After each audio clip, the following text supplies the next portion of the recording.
He's into the end zone. 10-5 touchdown.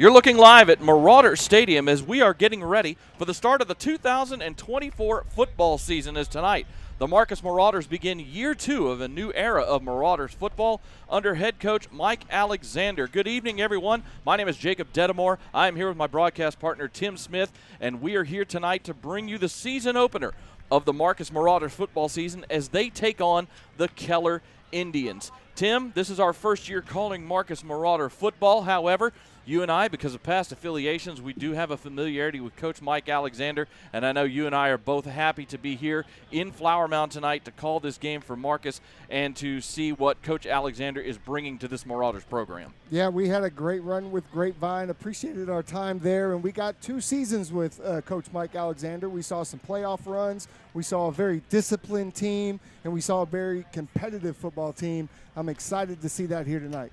And there's going to be a lot of new tonight for the Marcus Marauders, and one of the new things is going to be a brand new starting quarterback. It's a name that Marcus fans are very familiar with, but he is a young name. He is Colton Nussmeier, the younger brother of Garrett Nussmeier, who will have his first game as a starter for the LSU Tigers this weekend when they take on USC. But Colton Nussmeier, as the sophomore, will be making his first season opening start as the new man under center for the Marauders as he takes over the leadership role in this program. Are you kidding me, Jacob? As a quarterback guy, I am here solely to watch Colton Nussmeier do his thing. His brother's playing for LSU. Well, hopefully you'll pay attention to some other things too. We're going to do our best to pay attention to the whole game. But, I mean, really, I am excited to watch this kid. He's already got, I think, 14 D1 offers, and he's here tonight as a sophomore. First start, game one under the lights to start the new season. We're going to talk about him a little later on in this pregame, but really excited to see what he's going to put on the field. The good thing for him is he does have some returning help in the backfield, as Isaiah Kelly Ikipi, the leading rusher last year for the Marauders, is back with him in the backfield, hopefully to take a little bit of the pressure off of the sophomore starter. Yeah, you do have that, but you also have a very young offensive line, which we're going to talk about a little bit later. In fact, the starting center is just a sophomore. So sophomore to sophomore with every single ball connection to start every single play this year.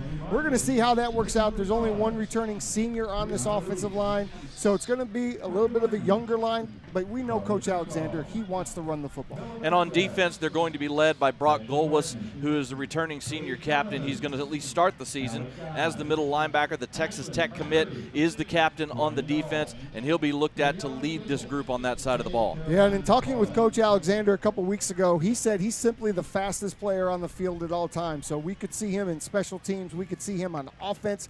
Primarily, he's going to be running the defense from that middle linebacker position this year, but we could see him in different places depending on the point of the game because he is that dynamic athlete. Well, Tim and I are both excited to be a part of Marcus Marauders football this fall, and we are excited to get things going tonight here from Marauders Stadium as they take on the Keller Indians. When we come back here on Marcus Friday Night, we will hear from head coach Mike Alexander. This is Marcus Friday Night.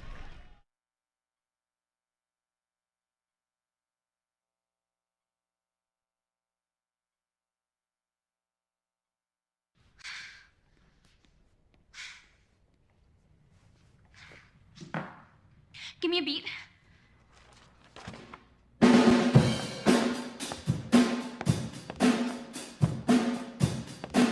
Montre comme plein des oiseaux, des animaux. Montre comme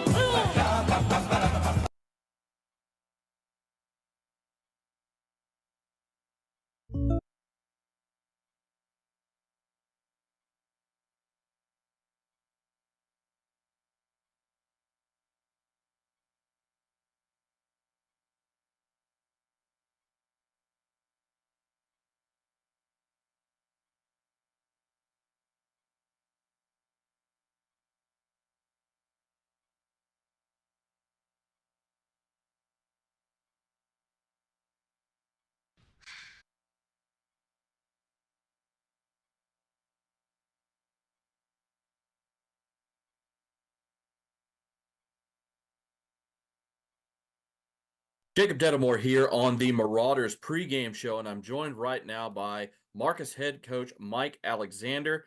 Coach, welcome to the 2024 football season, and I guess my first question for you is, last year you came in mid to late spring to take the job, so it was a bit of a truncated process to try and get, the program in the direction you wanted to get it moving and get the team ready to play that last fall.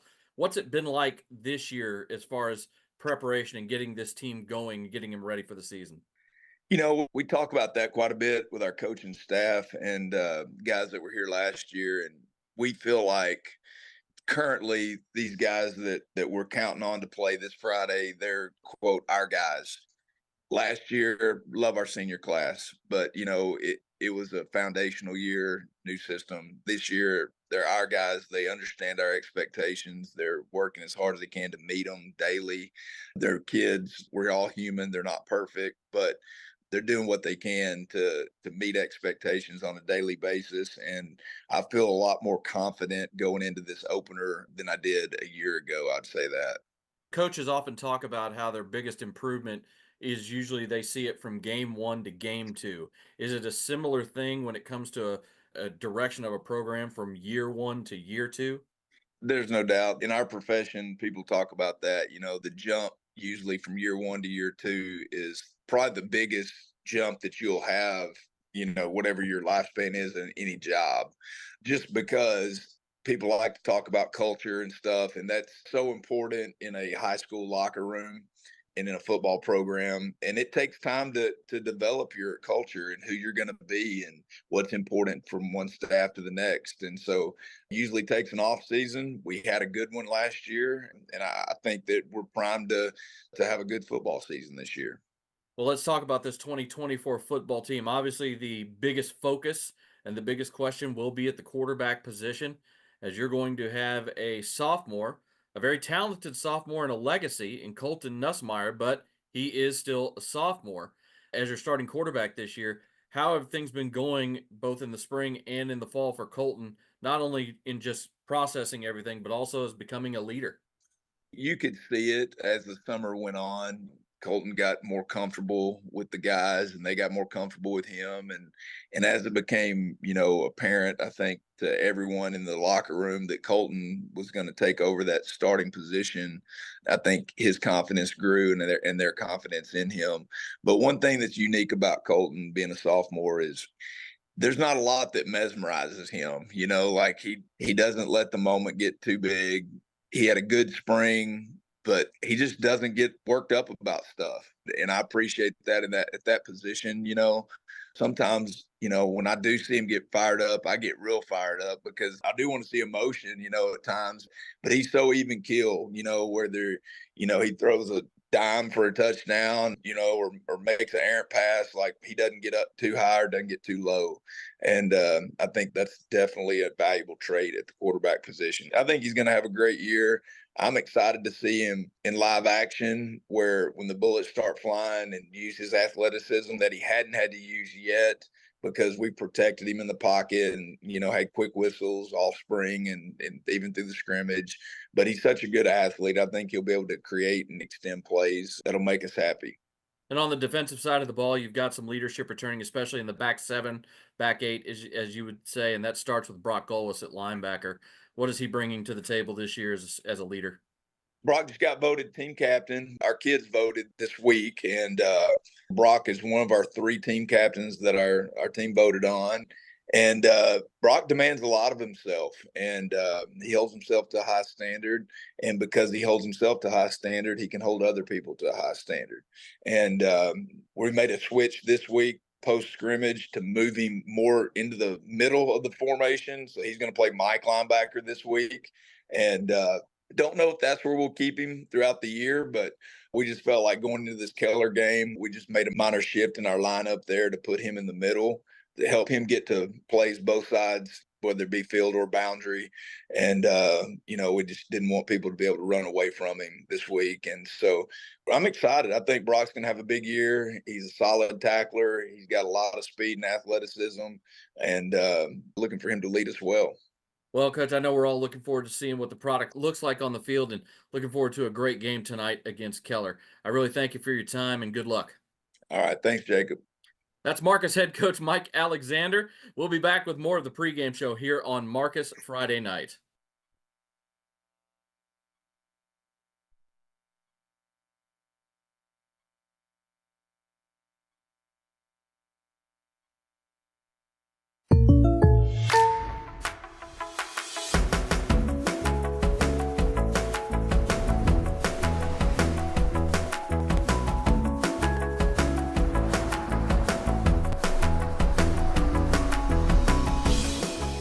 The State Farm Personal Price Plan helps you create an affordable price just for you. Contact Mike Bean for your personal price plan today.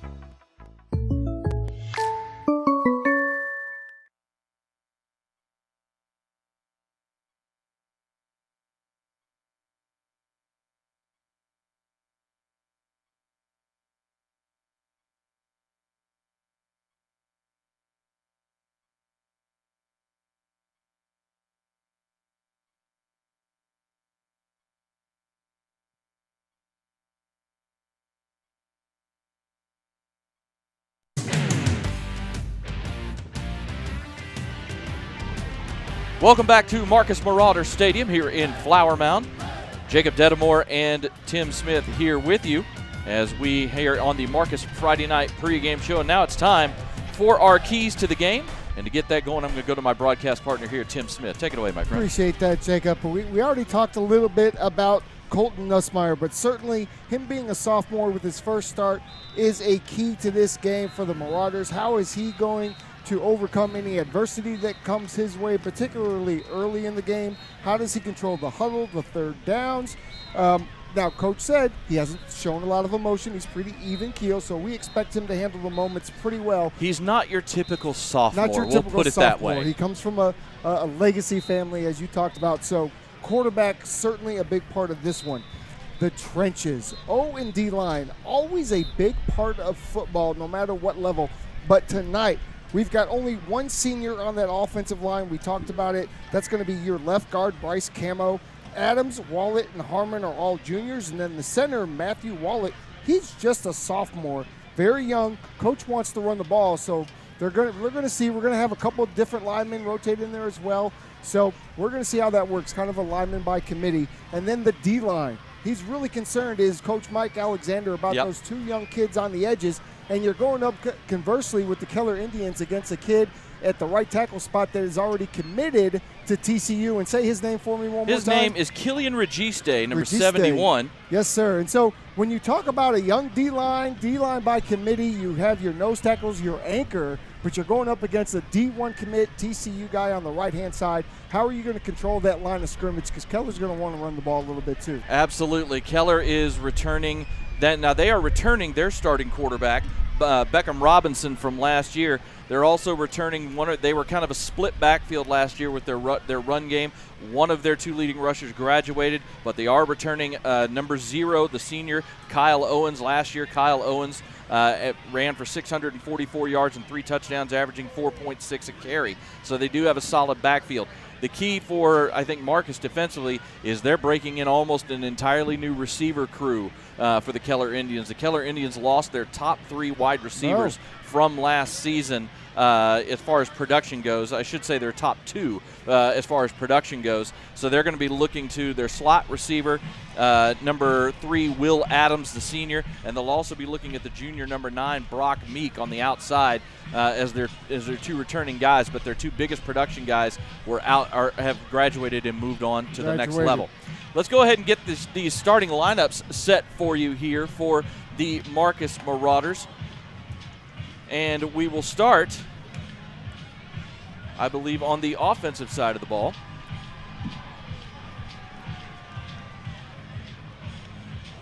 There we go. As you see up front, we have junior number 71, Frank Adams, at left tackle. At left guard, senior number 62, Bryce Camp. The sophomore center, number 72, Grant Gauger. At right guard is number 65, the junior Matthew Willett. And at right tackle, number 75, the junior Rhett Harmon.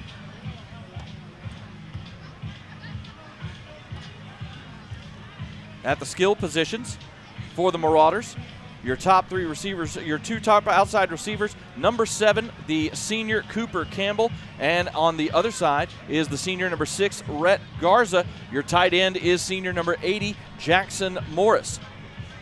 Of course, taking the snaps will be the sophomore number 13, Colton Nussmeier, the younger brother of Garrett Nussmeier. Your two H-backs, your quick H and your big H are your quick H is the senior number 10, Jake Byer, and sophomore number 44, Gavin Huffman, is going to be your big H. And then, of course, at the running back position, lining up alongside Garrett.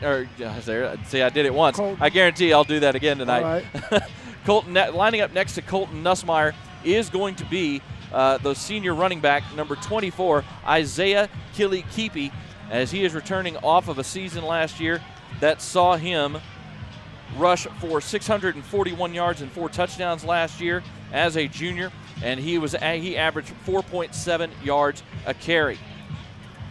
And we're going to talk about him tonight because can this O-line get that run game going, which is of course, going to help the quarterback in the passing game. Now, they're going to huddle.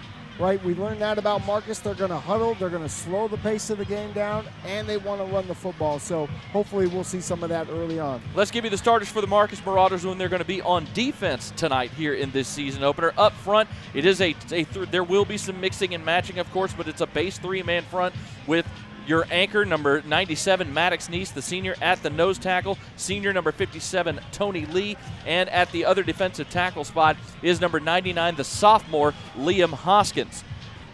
Of course, we've talked about your linebackers, the captain, number 15, Brock Golwis. He is the Texas Tech commit, as he's going to be playing at the next level. Your Sam linebacker is number 31, the senior Caleb Livingston, and the junior Vincent Bowie, number 28, at the will. Your 5-man defensive backfield looks like this tonight. Your outside corners are number 18, senior Taylor Haslam at the field. The boundary corner, the junior, number 5, Bradley Izioki. I'll get that. I may mess it up a couple of times. At the freak position is junior number 27, Jet Jonker. Your rover is number 4, junior Easton Mitchell. And the sophomore, Jamison Mayfield, number 3, will be playing the bandit position tonight. And Coach Alexander talked to us about his corners. He felt like his 2 corners could lock down anybody. And when you talk about the matchup with new receivers for Keller, looks good in Marcus's favor. Yeah, he definitely has a lot of confidence in that defensive backfield, and of course in his linebackers. He is a little concerned about the front line of that defense, but he has a lot of confidence in Brock Golwis. He's starting. He told me tonight that Brock Golwis is going to start at middle. Don't be surprised if they move him around, maybe even tonight over the course of the season, because he's the best athlete on the field. We're going to take another quick break. When we come back, we will have the teams coming on the field. We'll have the national anthem for you here from Marauder Stadium in Flower Mound. This is Marcus Friday Nights. Fans experience amazing at Marty B's restaurants. Marty B's, Rustico, 1845. Marty B's Coffee, and now open Branded Bowls. And coming very soon, you can experience sizzling fajitas and wonderful margaritas at their all-new Cactus Canyon. Experience amazing in any and all Marty B's locations.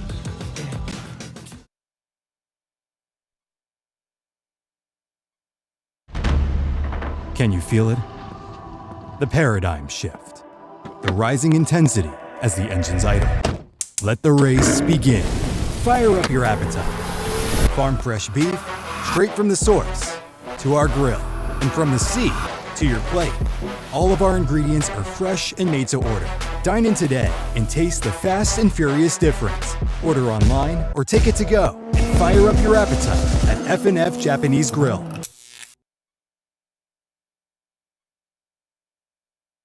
Are you ready to score big in the game of home ownership? Southern Collective Realty is here to get you into the end zone of your dream home. Hi, I'm Amy Turner, and I'm the broker and owner of Southern Collective Realty. I've been a Marcus mom for the last 6 amazing years and a great supporter of the Marauders. I'm Sarah Grant, and I'm proud to be a Marauder mom and aunt. Together we bring in over 20 years of experience in Flower Mound and surrounding areas. Southern Collective Realty, where every home purchase is a victory. Ready to kick off your search? Give us a call today.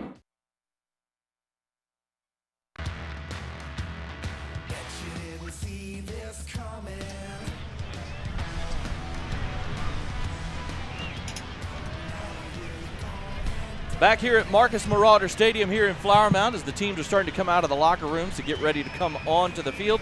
And Tim will mark this up to a little first game anticipation, getting ahead of myself tonight.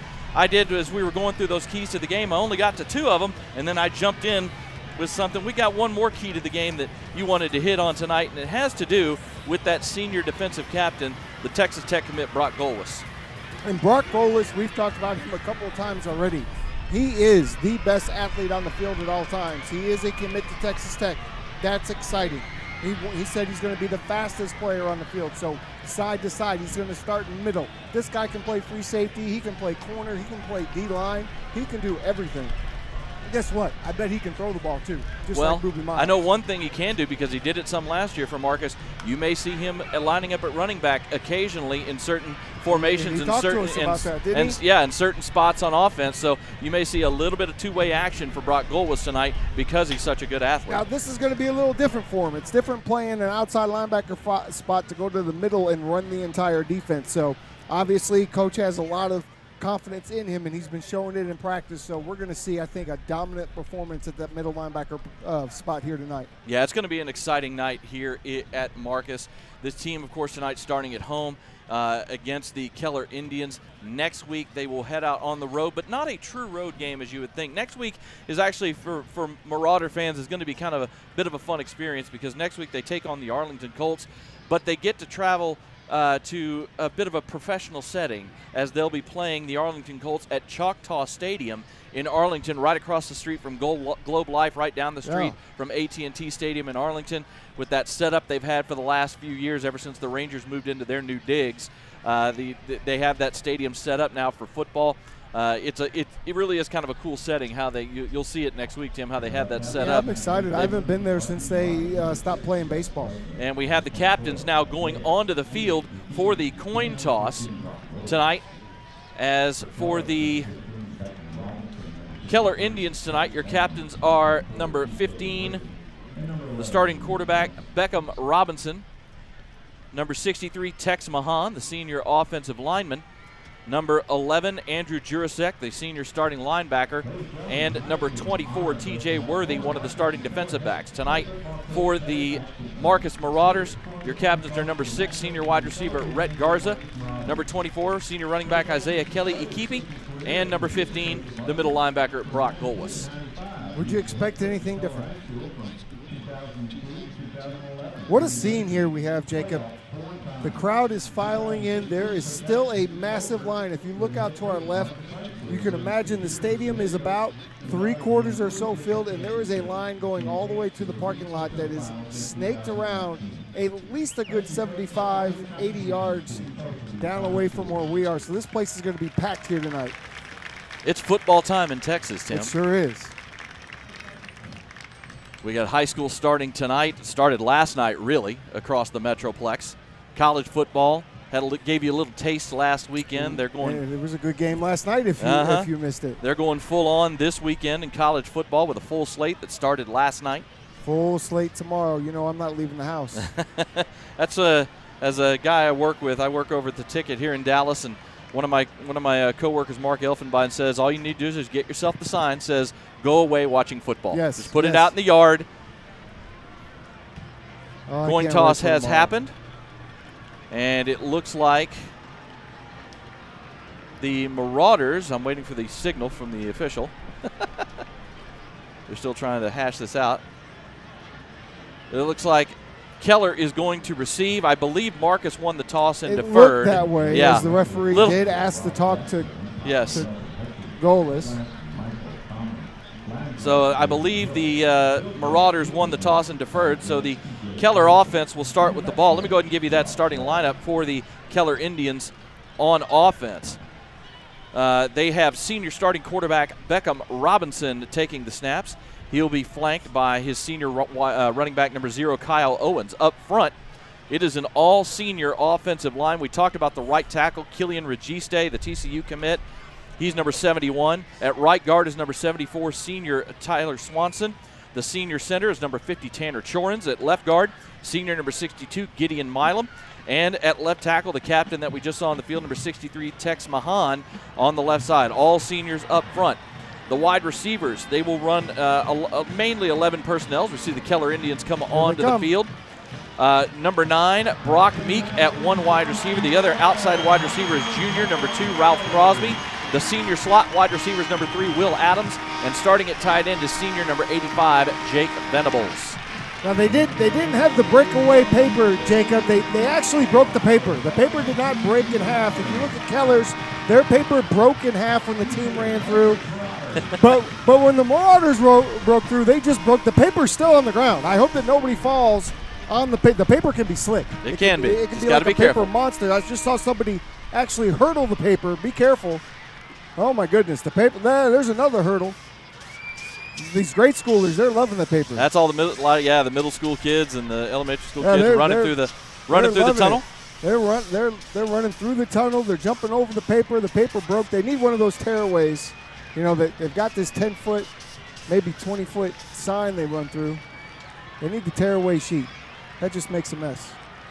So if Marauder fans have not taken a gander at the schedule this season, it's set up actually really nicely. You've got the 3 non-district games here the first 3 weeks, and then the entire district will be taking a bye. This new District 5-6A, which we have not talked about yet, as they realigned this past off season. The new district, all the Louisville schools in Coppell staying together like they normally do. They've moved over a little. Their district has moved north. The new district for the Marauders is 5-6A. And it will consist of course, the 4 Louisville ISD schools, Coppell, and this time they're bringing down some friends from the Denton County area as a team that has become a perennial state power over the last 5 to 7 years.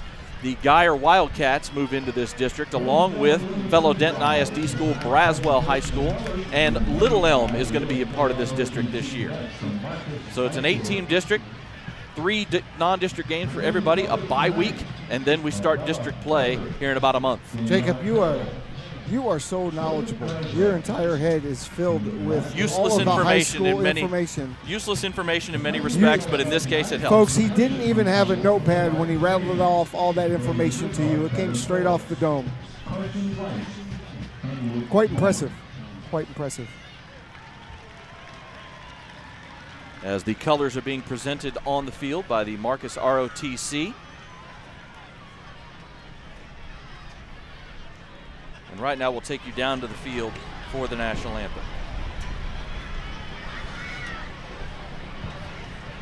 And ladies and gentlemen, the school please remain standing for our national anthem, which is performed tonight by the Marcus High School Marauder Band.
Excellent job by the Marcus Marauder Marching Band here on our national anthem. And we are just about ready to get underway here in the 2024 football season for the Marcus Marauders. Let's go. That Let's do it. Got me fired up. This Keller team last year went 7-4 after making the playoffs, losing in the bi-district rounds.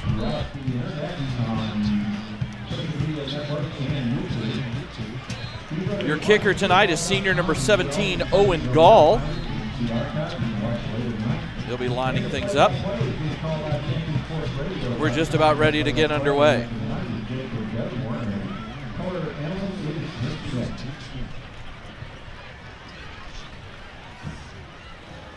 Jacob, do you think that high school is going to adopt the new NFL kickoff rule? Man, we'll let college adopt it first, and college then I'll talk to you. College would have to adopt it first, wouldn't they? Most definitely. Do you like it? I'm waiting to see how it works, honestly. To be determined. Back deep to receive for the Keller Indians, number 3 senior wide receiver Will Adams, and junior defensive back wide receiver number 5 Quentin Shropshire. And we are underway. The kick is a high spinner. It'll be caught at the 5-yard line by Shropshire. He's up to the 15, 20, gets tripped up right as he crosses the 20 and goes down at about the 26. Touchdown by number 21, Grayson Patrick. Not a bad way to start, not a bad return for Keller, but pretty decent field position, but it could have been much worse if not for that trip up. I'll tell you what, he had a lane. getting a bit of a break tonight here weather-wise as temperatures here at game time are around 90 degrees. This time of year, you'll take that in Texas. You know, and it was supposed to be raining here tonight. We got lucky with that. That rain seems to have pushed off.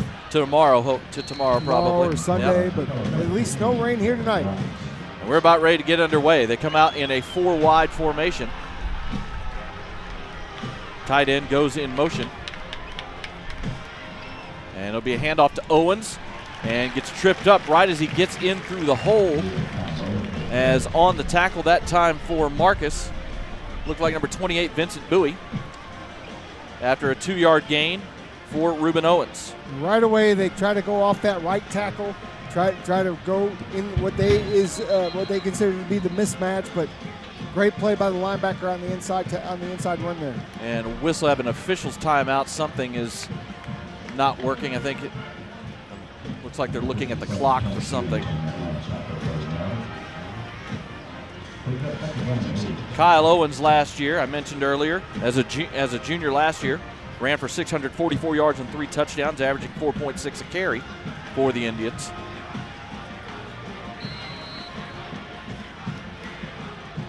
This time they line up. Number 85 Venables is as a tight end H-back. He goes in motion. Another handoff to Owens over the right side and gets tripped up by, that was number 1, Charlie Burgesson, I believe. Or, it was 3? Okay, sorry, Jamison Mayfield. Yeah, Mayfield made the trip. Mayfield comes up from that safety spot, makes a nice little tackle on the ankle. Gain of about 4, setting up a 3rd and 4 from the 33. 2 receivers near side, single receiver far side. Snap back, little play action, throw to the far side. Pass is caught as he goes to the ground. That pass was caught by number 2, Ralph Crosby, the junior wide receiver, out to the 42, and it's a first down for the Indians. Just runs himself a little outside curl route. Nice throw and catch. Good timing by Keller. Running a little tempo here as Robinson drops back.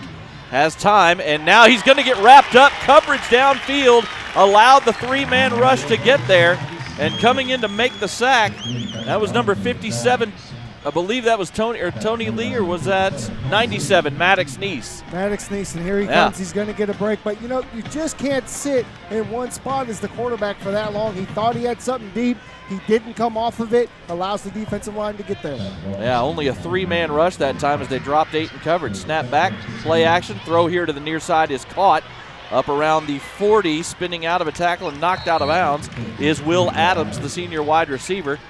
Gain of about 9 yards to the 43-yard line to set up a 3rd and 9. Marcus just in a little bit of a soft shell there, so allows them to get that quick screen out to the slot guy. You see the safety is a good 10 yards off. Now he's going to come up just a little bit as it's 3rd down, sit in front of those sticks. 3rd and 9 at the 43 for the Indians.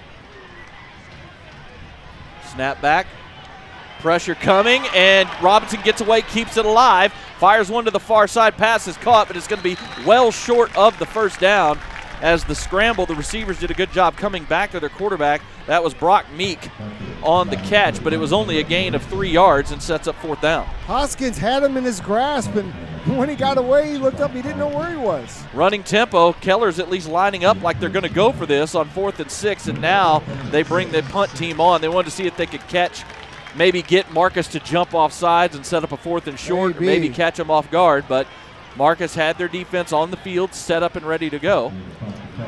And so the punt team will come on as number 28, Enzo Farturo, will come into punt. Back deep to receive is number 2, Austin Allen for the Marauders. It's a line drive punt towards the middle of the field, takes a high hop, and now kicks back a little upfield and will be killed at the 15. That's a good punt by Farturo right there as it pins the Marauders at their own 15-yard line, where we will see Colton Nussmeier leading his first. I mean, Nussmeier did play last year. It's not like it's his first time on the field. Last year, Nussmeier threw for 280 yards, 4 touchdowns, and 1 interception. Only a 52% completion percentage. Going to need to get that up. But this is his first time to start the season as the man under center. QB1, and here it goes. As the Marauders come out in a 12 personnel with 2 H-backs, an H-back on either side, 2 receivers to the far side of the field. Snap back, hand off to Kilikipi, and he's going to get wrapped up right at the line of scrimmage for no gain. Is coming in to make the tackle is number 54, Landon Mall. It's a senior defensive front for Keller, just like on offense, as they play a three-man front as well. 57, Darryl Culberson. 53, Lane Finch at the nose. The other defensive tackle, the man who made the tackle, Landon Mall. All three seniors. There are three linebackers in the middle. Andrew Jurasek, number 36. He's an Air Force Academy commit. At one outside linebacker, number 30, Noah Reed. And then junior, number 22, Matthew Reagan at the other linebacker. Snap back to Nussmeier on 2nd and 11. It was a loss of a yard. Passes a little bit high. That one sailed a little bit on Nussmeier. He had his tight end, number 80, Jackson Morris, open, but that one sailed a little on him. Yeah, I mean, he had the pocket, right? He runs the little corner out. He had that perfect little spot to put the ball, and he was just a little high. He was a little high in pregame. He just needs to settle down just a little bit. He'll be fine. He needs that first completion. Starting outside corners is number 5, Quentin Shropshire on one side. Number 14, Barron Brown, both juniors on the other for Keller.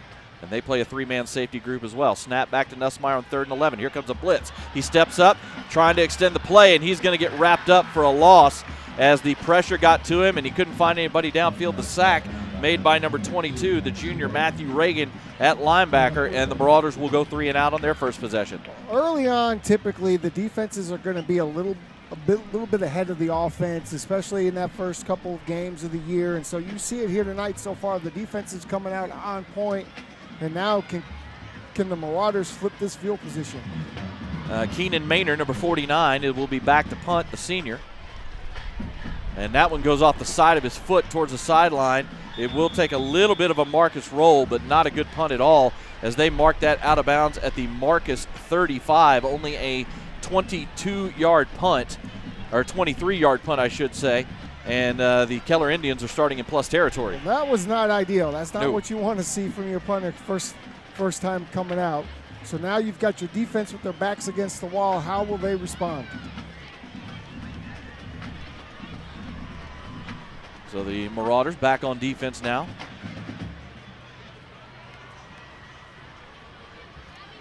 They hold on the sideline, does Keller. They just come out and they line up right at their spots. I've always thought that's a smart strategy. Call that play in the huddle and get out there, line up, and go. Oh, another stoppage. Yeah, and again, they're looking at, I don't know if they're looking at they're looking back at the scoreboard. Oh, the play clock says 75 seconds. That's a problem. Yeah, now they reset it. Really long play clock. Yes, They've been having problems with that play clock all evening so far.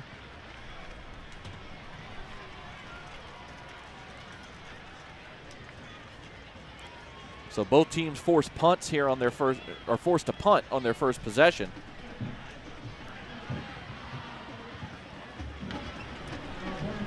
Cannot hear the official's microphone right now, unfortunately.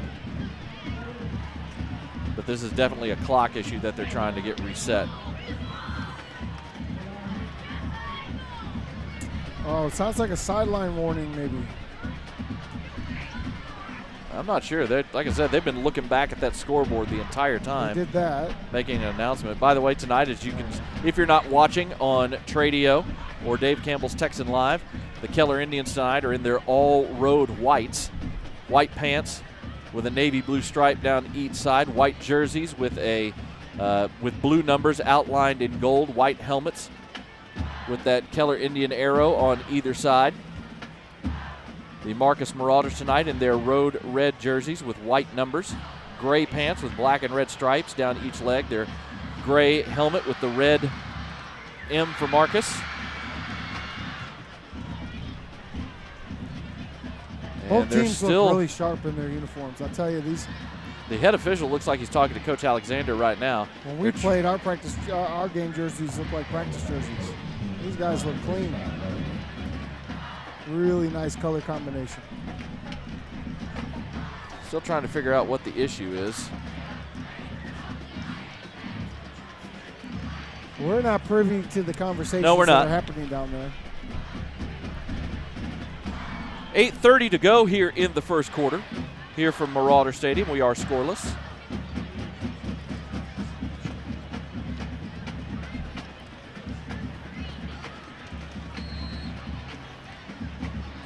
And it looks like we are ready to go. 1st and 10. It's a 3 wide set, 2 to the top, 2 to the far side, 1 to the near side. Snap back, handoff to Owens up the middle.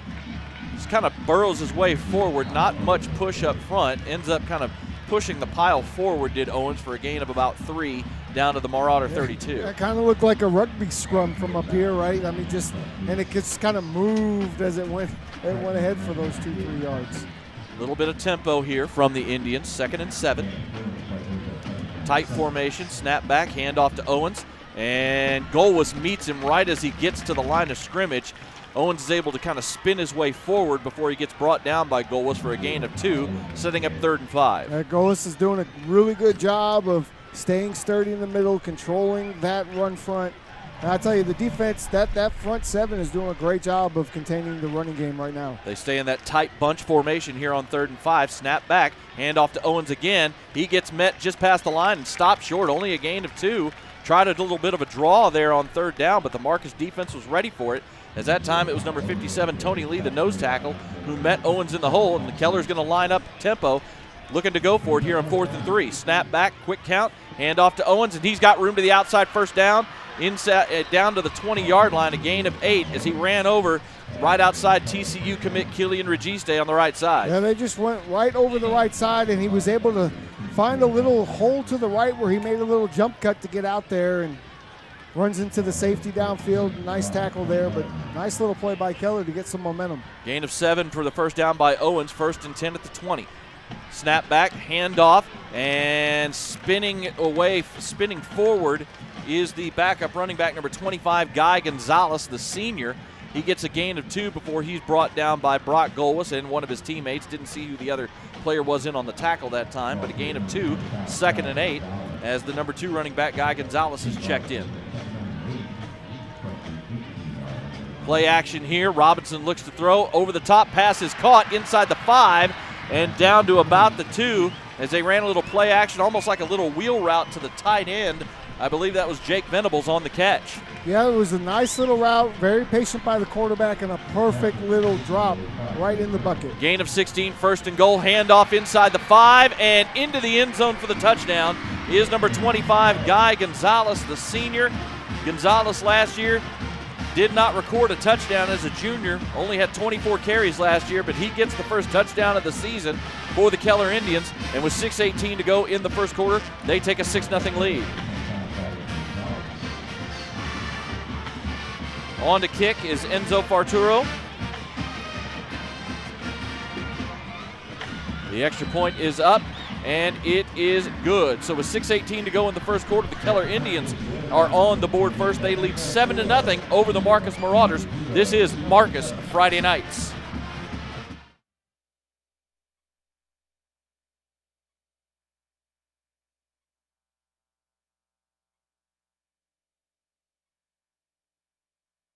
Are you ready to score big in the game of home ownership?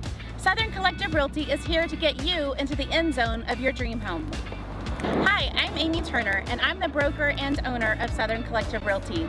I've been a Marcus mom for the last 6 amazing years and a great supporter of the Marauders. I'm Sarah Grant, and I'm proud to be a Marauder mom and aunt. Together we bring in over 20 years of experience in Flower Mound and surrounding areas.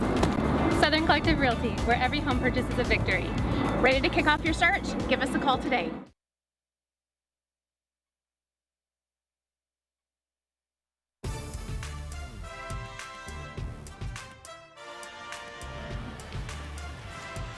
The Keller Indians take advantage of the short punt by the Marauders as they end up going only 35 yards to get the first score of the 2024 season, and they take a 7-0 lead here with 6:18 to go in the first quarter. Jacob Dedamore and Tim Smith here with you on Marcus Football Night here on Champion Sports Radio and Tradio, also on Dave Campbell's Texan Live. Line drive kick is picked up on a short hop at the 20 by one of the upbacks, up past the 30. Nice return out past the 35. Nice job that time on the line drive kick. That was picked up by number 22, Mason Jones, the senior running back, as he returns the ball out to the 36, where the Marauders will start their next possession. That's why you have some of those guys up there a little short, because when they do get the ball, they know what to do with it. He put his head down, got right up field, and you got some nice field position to start this time around. So let's go, offense. So the Marauders have solid field position here for drive number 2. Colton Nussmeier in the shotgun with Isaiah Kili-Ikipi up to his right side. Snap back, play action, little swing pass out of the near flat. Man misses and ball's on the ground, but hopped on very quickly and heads up by Cooper Campbell. The pass was caught by Jake Byer on a little wide receiver screen here on the near side. Byer got popped, but right there to jump on it was his teammate Cooper Campbell to save the possession in an 8-yard gain. Yeah, lucky to jump on that. There was a lot of white jerseys around that ball, but good to get that first completion out of the way. You've got some yards. You lost a yard or so on the fumble, but yeah, got behind the chains last drive. Exactly. Got ahead of it here on this start. You got your first completion. 2nd and 2 for the Marauders at their own 43. Play action again. Nussmeier drops back. Now he's getting flushed out of the pocket, rolling to his left, and he's just going to get rid of that and throw it out of bounds. And reset up for third and 2. Heads up play by Nussmeier. Just got away from the pressure, got rid of the ball. Nussmeier forgot to tell folks for who haven't seen Colton play, he is a lefty. He is a lefty, and yes, he got out of the pocket. I thought he could have stayed in there a little bit longer, maybe stepped up into the pocket because he kind of ran into where the rushers were coming, athletic enough to get away, but had no receivers on that side of the field. But he's a young guy. He's going to learn to trust that pocket more as the season progresses. Absolutely. 3rd and 2 for the Marauders. This time Nussmeier goes under center from the 44. Receiver in motion, snap back, handoff to Kili-Ikipi. Breaks one tackle, gets across the line, and it's going to be close. It's going to be really close. It looks like where they're marking this, he's going to get the first down. Yes, sir. They're going to give him forward progress. That might have been a bit of a generous spot, but it is a first down nonetheless for Isaiah Kili-Ikipi. So Coach Alexander told us this is, and you can see it by looking at it. I'm a Michigan guy. This is a very Michigan type of offense. You've got different tight ends, different formations, different sets, and it's all fluid because everything he does is to set something else up. I really love all this. We're seeing about our 5th formation out here so far tonight. 1st and 10 at the 46 now for the Marauders. Just under 5 minutes to go in the first quarter. Empty set. Nussmeier drops back, and he's going to get sacked. As coming in to make the tackle that time was number 30, the outside linebacker, Noah Reed, as the pressure got to him again. This front 6 right now for Keller is 5 seniors and a junior, and they're doing a good job not only against the run, but also creating some pressure by bringing linebackers in some of the lanes. A lot of experience out there, and that time, you know, Colton that time just kind of stood up and looked and didn't come off of that first read, and that kind of caused the issue. We talked about him getting out of the pocket too quick last time. This time, he trusted a little bit too much, a little bit cement feet there. Loss of 8 on the play back to the 38-yard line, 2nd down. Nussmeier drops back, gets rid of this one, and that one also sails that time. The receiver he was throwing to was covered.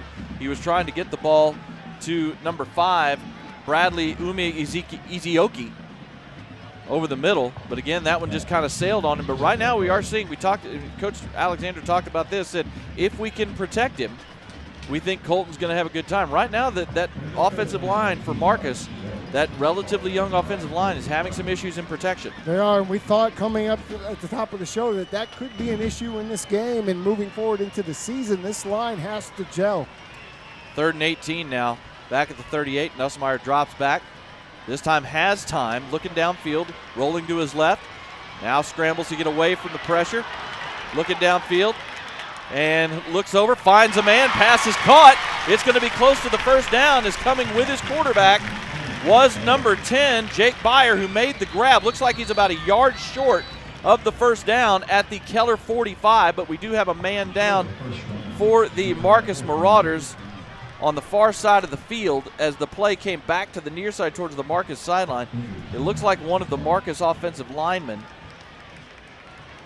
and trying to get a number on that right now, kind of blocked by one of the trainers. So here's looks the like replay. Number 65, Matthew Willett. You see Nussmeier as a right-hander come right, flip his hips, or as a left-hander come right, flip his hips, and still get the ball. That's why we came here. That's why he's the starting quarterback right here tonight.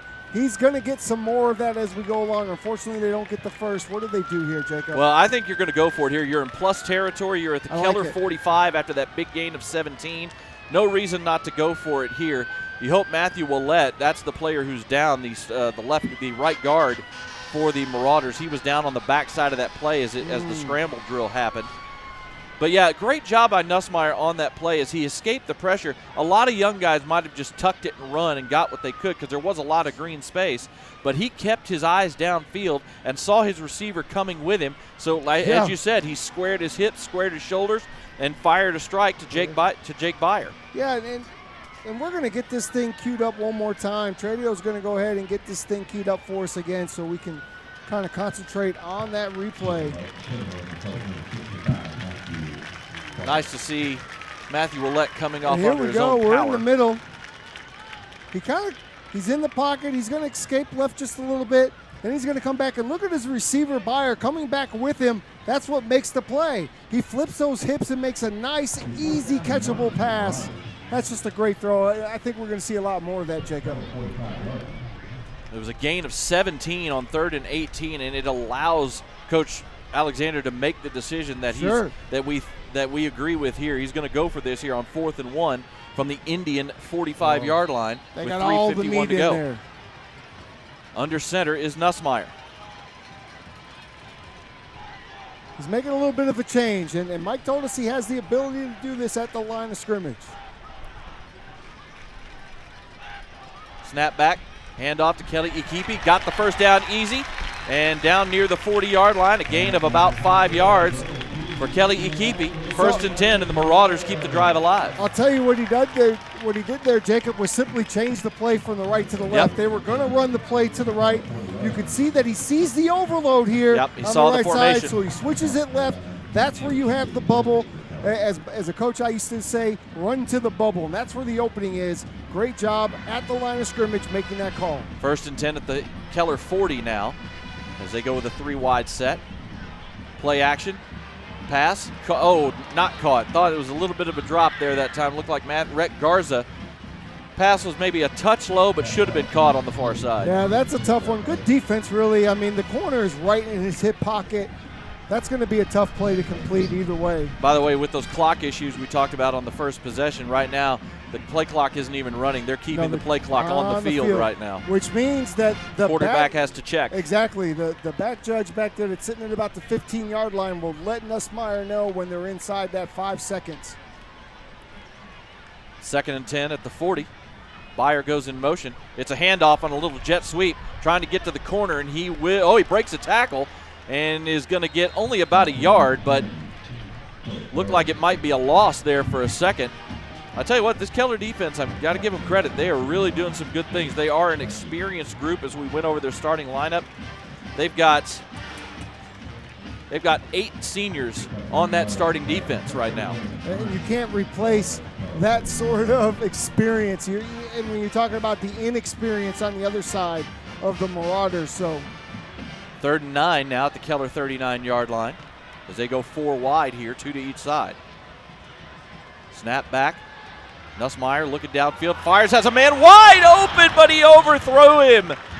He had Jake Byer wide open on a seam route out of the slot, and that was a touchdown waiting to happen, but the ball just sailed a little bit on Nussmeier, and that's, we talked about it. You saw this during warm-ups. He is a young kid. He got a little extra juice going right now, and right now the passes are sailing on him a little bit. Well, I'll tell you, he saw what we saw, which was a wide-open walk-in touchdown. Yes. And he just let that ball go just a little bit too high for the receiver, unfortunately. And that's exactly what that was. That would have been a walk-in touchdown. Marcus will punt. High, short punt, but it accomplishes the goals. It's going to go out of bounds. Great It looked punt. like it might have thrown that back inbounds, but it'll still go where it was touched. But that's a good job out at the 13-yard line. Only a 26-yard punt, but that was the goal from Keenan Maynor. He pinned the Indians inside their own 15 at the 13. 2:22 to go here in the first quarter. Here on Marcus Football Night, Jacob Dedamore, Tim Smith here with you. The Indians lead 7-0. As they scored on their second possession of the game as they took over at the Marcus 35 after a short punt. Now they'll come back here. They had a little bit of success on the ground on their last possession, but the key play was a really nice pass on a wheel route to the tight end Jake Venables that set up the score.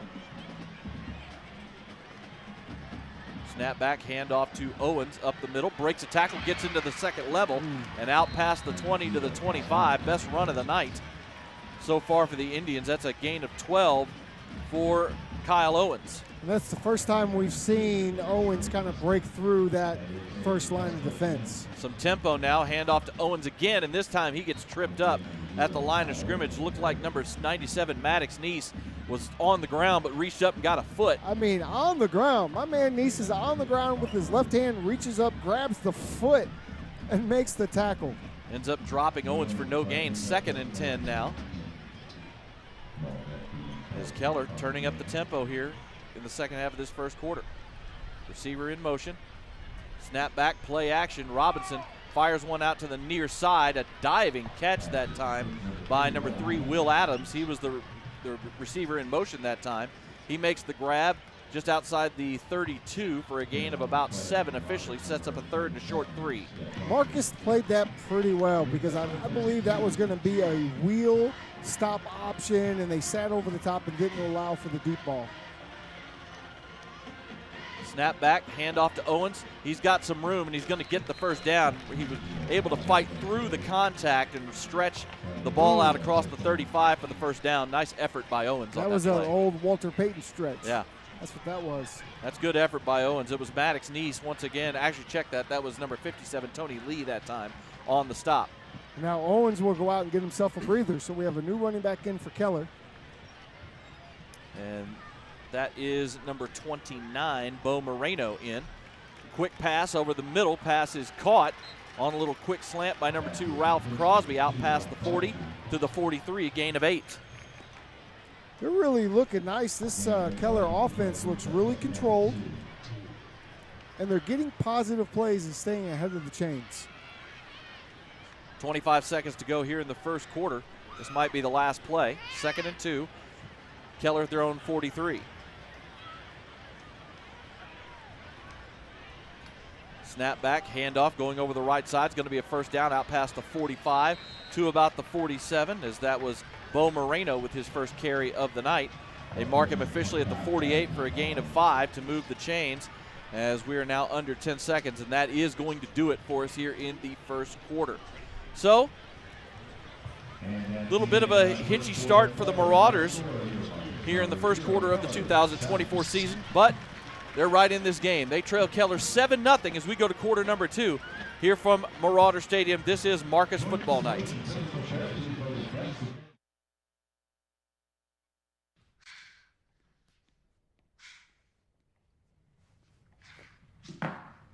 Give me a beat.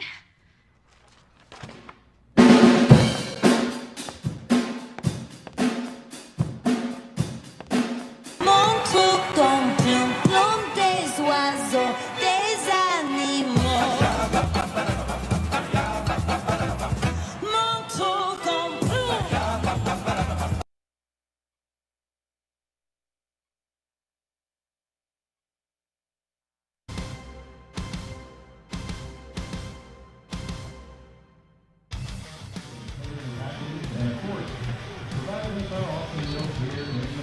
Back here at Marcus Marauder Stadium, Jacob Dedamore, Tim Smith here with you on Marcus Football Night.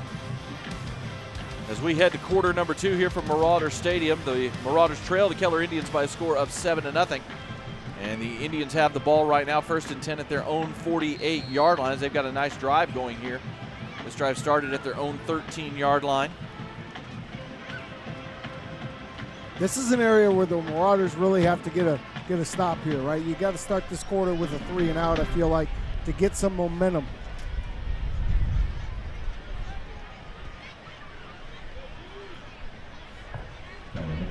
Two receivers far side, single receiver near side. Snap back, play action, pass on a little quick slant, and it is caught. A nice diving grab that time. I believe that was number 9, Brock Meek, the starting wide receiver on the outside, made a nice catch on that little quick slant off play action. Gain of 8, 2nd and 2 at the Marauder 44. Tempo. Robinson has been incredible. This time Robinson gets pressured, gets away from it, and is going to get just enough for the first down. He's going to get a couple of yards down to the Marcus 42 as the pressure got to him, but he was able to escape and move the chains. Well, and he was smart about it. He turned his back to the defense right around that sticks and just kind of backed into it, protecting the football, making sure not to have a fumble. He looks really, really good tonight so far. He's on the money. Keller Indians on the move right now as they move into Marauder territory here to start the second quarter. 3 trips receivers to the near side here. Another quick play action, and that pass is almost knocked down but caught inside the 35, down inside the 30, and out of bounds is number 9, Brock Meek, as the little quick throw was very close to being a great defensive play, but another catch for Brock Meek. Now the safety, Easton Mitchell, comes up and really makes a nice aggressive play, but just misses the ball, and I mean a perfect throw once again. Gain of 15 yards to the Marauder 27. Snap back, hand off to Owens, and he is buried behind the line of scrimmage that time as the Marauder defense got in there with a quickness. Number 33, Caleb Muse, the junior linebacker. Wrong number 33, Will Harrison in on the stop right there. Yeah, it looked like Coach Alexander just sent the kitchen sink. And we're going to see a little bit of a replay here. You see the blitz coming and wham, nowhere to go. There's no lead blocker. Great play. Got some help from Tony Lee, the nose tackle as well. 2nd and 3 after the loss, or 2nd and 4 back at the 31 after the loss. Snap back, Robinson looks to the far side. Another little quick slant and another catch. Short one this time, as once again Brock Meek is really working those quick slants out of that outside wide receiver spot right now. The coverage is there, but he's just using his body to get good position and making the catches. That was a gain of about 6. Yeah, Robinson's putting those balls low and away, exactly where they need to be. He's thrown 3 or 4 of them now, and they got to figure out how to defend those slants. 3rd and 8, Robinson drops back, pressure coming in. He steps up, steps away. He's going to try and run for it, and he's going to be just short. Going to get down just inside the 20. So decision time now for the Indians, as it's going to be 4th and about 2 after the little scramble by Beckham Robinson. And what I really like about that play, Bradley Izukie, is that how you say that? Izioki. Yeah, he stopped the slant and forced Snap back, and the Marauders are they going to get the stop? It's going to be close. They're going to hold him up and get the stop on 4th down. They tried to quick snap and hand it off to Owens. Looked like he was going to get dropped behind the line, but he got away, but the Marcus defense stepped up and got the stop. I mean, just early penetration, and by number 31 and number 57 got that early penetration and made the play. Tony Lee, number 57, Caleb Livingston, number 31. The 2 seniors got in there, and even though Owens was able to spin away, the captain, Brock Gold, was cleaned it up, and the Marcus Marauders come up with a huge stop on defense. Team defense, baby. Gotta love it. So the Marauders keep potential points off the board with that stop on 4th down, and the Marauder offense comes back onto the field, taking over at their own 19 with 9:24 to go here in the half. Receiver comes in motion, under center, handoff up the middle. A little bit of room. Oh, bouncing to the outside. Here comes Kelly Ikipi. He's breaking tackles, gets to the outside out to the 35 to 36-yard line before he's finally brought down by T.J. Worthy, the senior safety, but not before he gets a gain of 18 yards for Isaiah Kelly Ikipi. Great vision and great cut by Ikipi to get Kelly Ikipi to get to that outside and make a couple men miss and use his speed. Now a little bit of tempo here from the Marauders. Quick throw, wide receiver screen to the far side. Pass is caught out past the 40, the 45, up near midfield. As now the Marauders using a little tempo, getting on the move. That was Rhett Garza on the catch that time. Yeah, great block by number 7, Cooper Campbell, to allow for that play to gain the yards that it did. And that's what you need on a wide receiver screen. You need good blocking by your fellow receivers. Gain of 12 that time on the wide receiver screen. Marauders, after the defensive stop, taking advantage of the momentum, running with a little bit of tempo on that last play. Now they're out near midfield, 1st and 10 at their own 49. They line up twins to the near side. Garza goes in motion. It's going to be a handoff, and not much room that time, is stopped at the line of scrimmage. Looked like that was Mason Jones, number 22, on the carry. Just early penetration from that inside. And so when you get that, it's hard when you're running inside, an inside zone of some kind, and you get that penetration, there's just nowhere for you to go. 2nd and 10 now for the Marauders. Just over 8 minutes to go here in the first half. Marauders trail 7-0. This time they go shotgun with a split back set. Back in motion. But Nussmeier steps up, and he's going to fire, and it's behind looking for his tight end Jackson Morris as he was on the move and just threw it behind him. I thought Nussmeier was about to take off that time, and it was like at the last second he saw Morris and tried to flip it to him and was just off target. Yeah, they just played that really well, Keller did. You had a bubble route, but the bubble was covered, typically not covered. That's where Nussmeier wanted to go. It was taken away. Then he looked downfield. He tried to squiggle through the pocket. I like the effort to get the ball to the tight end. We just need to be a little bit more accurate. 3rd and 10 now at the 49.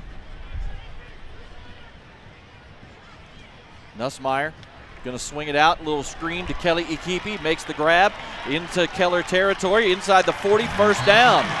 Last year, Isaiah Kelly Ikipi was very useful out of the backfield. Had 32 catches last year for the Marauders. They set up a screen with a blocker out in front that time and get the ball all the way down to the Keller 38. Well, it's the arm angle. Look at Nussmeier's. He's going to come out. This is not your traditional throw that you work on Monday through Friday. You see he's got to go around the defender. That's some Patrick Mahomes type of stuff. And a great lead block by the tight end Jackson Morris, who swung out in front of him. You got to have blocking downfield to have big plays, Jacob. Gain of 13, 1st and 10 for the Marauders as they're into Indians territory.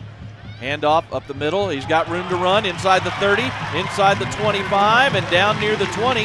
Isaiah Kelly Ikipi with some big plays here on this drive. That time a gain of 16 yards inside the 25 to the 20, and we have a man down for the Indians back near the line of scrimmage, as that looks like the senior linebacker, that looks like number 33, Caleb Muse, the junior linebacker, who's down on the play. Well, here's the play, and it's good to see Wallop is back in the field. You see him pancake somebody right there, and wow, running through people, pancaking number 24. Gotta love that. You gotta love when the running back gets free and then runs people over. That makes your linemen want to block even more. Yeah, Isaiah Kelly Ikipi really making some big plays on this drive. Caleb Muse, the linebacker, the junior, number 33, being helped off the field by the trainers after being injured on that last play. That tackle, by the way, was by number 21, Jace Frankie, the senior DB on that play. But right now, best drive of the night so far for the Marauder offense, as they are definitely in scoring territory now. Well, again, deepest penetration of the night. That defensive stop down here gets you that momentum. You come in, you make a couple plays, you get some confidence, and now you're on a drive and you're starting to settle in just a little bit, it seems. Nussmeier under center here on 1st down. Snap back, going to be a handoff. Room to run inside the 20, down to the 18 by number 22, Mason Jones. Gain of about 4, set up 2nd and 6. Real nice run to get those 4 yards. I mean, 4 yards at a clip is all you really need, and when you're doing that, you start to wear down that other side of the defense, and that allows you to have bigger plays later on in the ball game. Seeing some improved play by that offensive front on this possession as well by the Marauders. 2nd and 6 now for Marcus. Under 7 minutes to go here in the first half. Snap back, handoff to Kelly Ikipi. Makes him, cuts back inside the 15 down to about the 14. Another gain of about 4 yards as he cut back against all the motion going towards the sideline and found himself a nice little cutback lane. His center of gravity is low enough, and as he's going down, he's able to take his hand and kind of just skim it across the ground so he doesn't hit his knee on the ground. I mean, that's great athletic ability. Kelly Ikipi last year had over 900 yards of total offense for the Marauders, rushing and receiving. 3rd and 2 now at the 14. This time they go with a heavy set look. Snap back, play action as Nussmeier rolls to his left, flips it to his tight end, or actually one of his H-backs, and it's going to be a 1st down as he finds his big H, the junior, number 44, Gavin Huffman. That fake was so good, Jacob. I think we're going to get it queued up here. They've been running the ball really well, right? Yeah. Right off that right side. So here you get a little fake, and Nussmeier, he hides the ball so perfectly. Great and he play comes action. out on his boot, and no one's even near him. That's how you know you've done a great job. And he hits the short check down to get the 1st down. Doesn't try to force it into the end zone. I love the decision making there. 1st and 10 now at the 11-yard line for the Marauders as they're looking to tie things up here in the first half. 5.5 minutes to go. Shotgun back to Nussmeier. He steps up into the pocket. Now he's got room to run. He's inside the 10. We got a flag down inside the 5. Nussmeier's going to get in the end zone, but this one might be coming back. I think we're going to get a hold here on the left side somewhere, unfortunately, because it was behind the play, Jacob. That flag was thrown after Nussmeier was already taking off, unfortunately. Yeah. And they've already signaled a hold, so this one's coming back. You're right. The flag came in after Nussmeier had already escaped the pocket. Those are the worst ones. Yep. So wipe out an 11-yard touchdown run from Colton Nussmeier. Come on and do it again, then. That'll set the Marauders back at the 21 now. So here's some of that adversity that we talked about. He faced a little bit. The offense did early in the game by not really being in a flow, but you kind of expect that. This is the adversity. You're in the red zone. Now you've been knocked all the way back. It's still first down. Plenty of opportunities to get it into the end zone.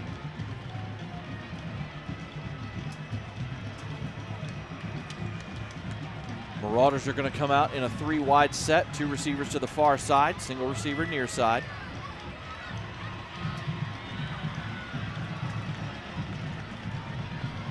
Going to be a handoff up the middle. Nice little scrum there. Going to get about 5 yards on that first down carry by Mason Jones as they push the pile. Isaiah Kelly-Ikipi will check back in now. 2nd and 15. So that's coach not hitting the panic button, right? And you like that because that's letting your quarterback know that he doesn't have to hit the panic button. You're in plenty of good opportunity here. Just continue to get yards on every single play. Officially, they say it's a 4-yard gain to the 17. Same formation here on 2nd down as with Kelly-Ikipi in at tailback. Nussmeier dropping back. He's going to fling it over towards the end zone. That's going to be intercepted. Intercepted by that Keller defense, as making the pick that time was number 21. That was Jace Frankie, the senior defensive back, as he was in zone coverage and just read the eyes and dropped back to pick that pass off. He was playing just looked kind of like a cover 2 as he was sitting in the flat. And unfortunately, that receiver coming across, he could see him coming out of the corner of his eye, but Nussmeier did not see that defender. Throws in a nice little pass that really looks good when he lets it go, but the defender there just makes a better play. Yeah, he's just reading the eyes of the quarterback. He's in a short zone. He sees Nussmeier looking, and so he just drops back and drops right where the pass is coming in, and that's a turnover for the Marauders, first one for either side. And the Indians come up with their own huge stop on defense. They're 1st and 10 at their 13. Handoff coming over the right side, out across the 15 to about the 18. As that time it was Guy Gonzalez on the carry, number 25. Gain of about 5.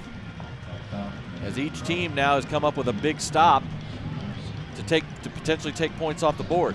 Quick snap, handoff to Gonzalez, and he gets blasted at the line of scrimmage that time. No gain on the play, as there were 2 or 3 Marcus defenders on the stop that time. This is a big play coming up for this defense. If they can get a stop and get the ball back, they'll have plenty of time to try to make up. That was Vincent Bowie that time coming up from linebacker to make the initial hit.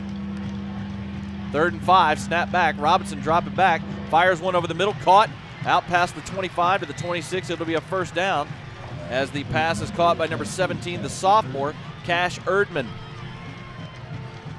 Robinson is certainly putting his stamp on this game. He continues to hit big completion after big completion. Officially out to the 25-yard line. Gain of about 8 to move the chains. Snap back, handoff. Up the middle, up across the 25 out to about the 27. Gain of about a little bit over 2 yards, as Gonzalez is still in this game at tailback on this possession. Golis is every bit as advertised. I'll tell you what, Jacob, he stood up in that hole and there was just nowhere to go. He's like a brick wall. Gain of almost 3 out to almost the 28-yard line. 2nd and 7 now for the Indians. Play action. Robinson fires one to the far side, and that pass is off the fingertips of his intended wide receiver, as that time he was trying to get the ball to Will Adams, and the pass was just a little too far towards the sideline that time. Yeah, I think you still got to catch that. I thought that was a good ball. It went off both receivers' hands. Looked like Adams, maybe as he was breaking to the outside, might have lost his footing slightly and started to fall. Maybe. 3rd and 7 now for the Indians as the Marauders try and come up with a stop. 2:40 to go here in the first half. Blitz coming from the outside. Robinson steps back. Here comes the pressure, and it's going to be a sack.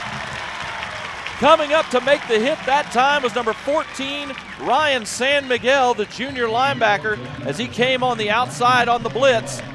And the Marauders get the big stop, a loss of 4 on the play, and they've got all 3 timeouts to work with.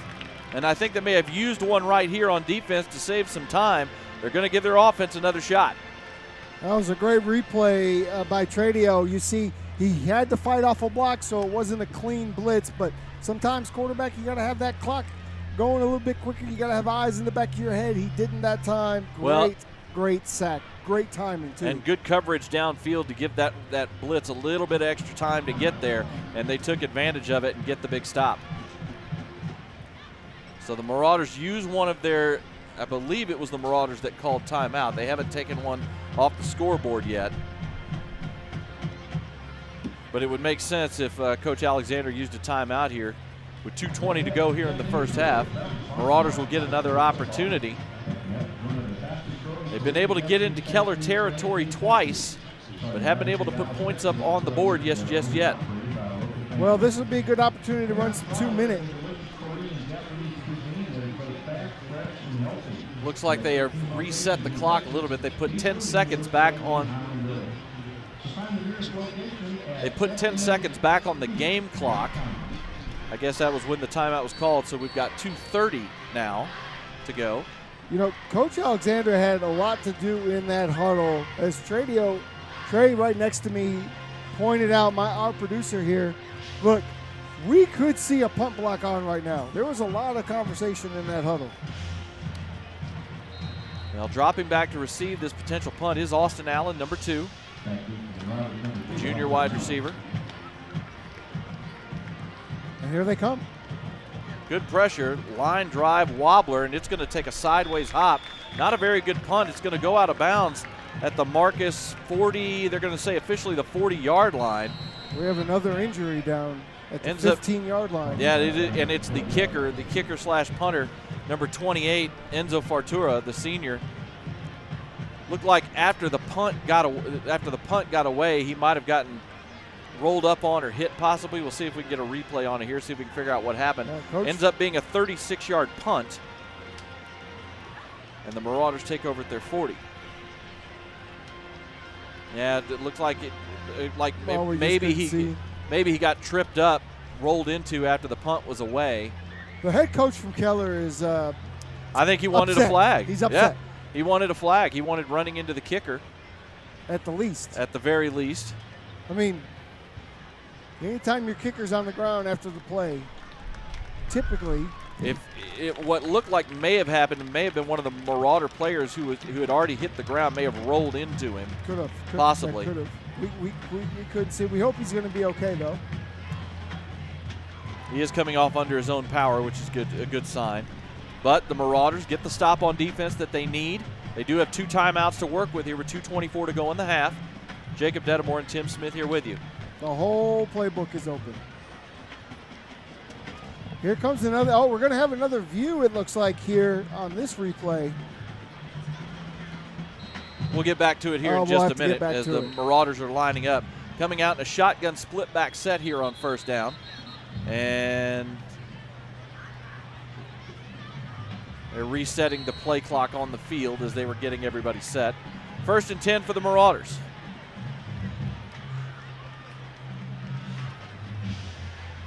Snap back. Stepping up is Nussmeier, looking downfield. Squares his shoulders, throws it over the middle. Pass is caught. Nice throw that time, a little sidearm action. Nice catch that time by Cooper Campbell, number 7. There's another one of those off-arm angle throws that we talk about. He's very, very good off-platform. We've seen it here tonight a couple of times. Gain of 9 on first down as the Marauders are all over the place trying to get their formation right. Got some confusion. Yep. They've got time, though. They're going empty set here on 2nd and 1. Nussmeier takes the snap, fires, pass is caught on the far side. out into Keller territory. Out, looks like it knocked down around the 40-yard line. That was his big tight end, Jackson Morris, number 80, who lined up out wide that time. First and 10 after a gain of 11. He just ran a little stop route. Nussmeier caught the ball, looked through. Nice throw, nice catch. Minute 40 and counting. First and 10 at the Keller 40. Nussmeier takes the shotgun snap, looking downfield, rolling to his right. And he's just going to throw this one out of bounds as he couldn't find anybody open, and he'll reset here with 1:29 to go, second and 10. That was smart, just nowhere to go. From up here, we can see all the receivers, and everybody was covered. So what Keller is doing is they're just trying to keep everybody in front of them, right? They're playing a little bit of a zone, but they're making sure that you're going to catch anything underneath of us is fine. You're just not going to get over the top of us, and there was no deep routes on that combination. So thought maybe on first down Marcus might try to pop a draw right there. They do have 2 timeouts to work with still. They're going to go a 4-wide set, 2 to each side here on second and 10. Nussmeier drops back, pressure comes in, pass is thrown and caught. Through the hands of the wide receiver that time. He took a big hit. He did take a shot. That was number 1, Charlie Burgess, had that one go through his hands. Now it's third and 10 for Marcus. Yeah, he takes a little bit of a lick here on this one. You have a little curl, big safety play. Nice job by Quentin Shropshire, the junior DB, to kind of get his hand in there and really went after the ball on the hit and was able to knock it loose. Third and 10 at the 40 now for the Marauders. Snap back to Nussmeier. Here comes the pressure. He gets away. Looking downfield. He's going to fire back over the middle, and that one's caught. Great job of looking downfield, and that time Charlie Burgesson made up for it with a nice sliding grab at the 25, a gain of 15 and a first down. Wow, we've all been watching Caleb Williams in the preseason, right? That's very Caleb Williams-like. Handoff up the middle. Kelly Ikipi. Not going to get much, only going to get about 2, and now Coach Alexander will use one of those 2 timeouts with a minute 2 to go here in the first half. We'll go back and look at that last play on third and 10 now. I just absolutely love this. You have the strength to the right with the tight end there. Nussmeier's going to feel the early pressure and kind of just slide. He's not going to run. He's going to slide a little bit, and he's not looking to run downfield. He wants to throw the football. Well, what a grab. I mean, look at the twinkle toes he does while backpedaling and then throwing a dart. And he had to, because coming in on the rush that time, looks like we have a number incorrect on our 2 deep, but that was number 11, Andrew Jurasek, the Air Force commit.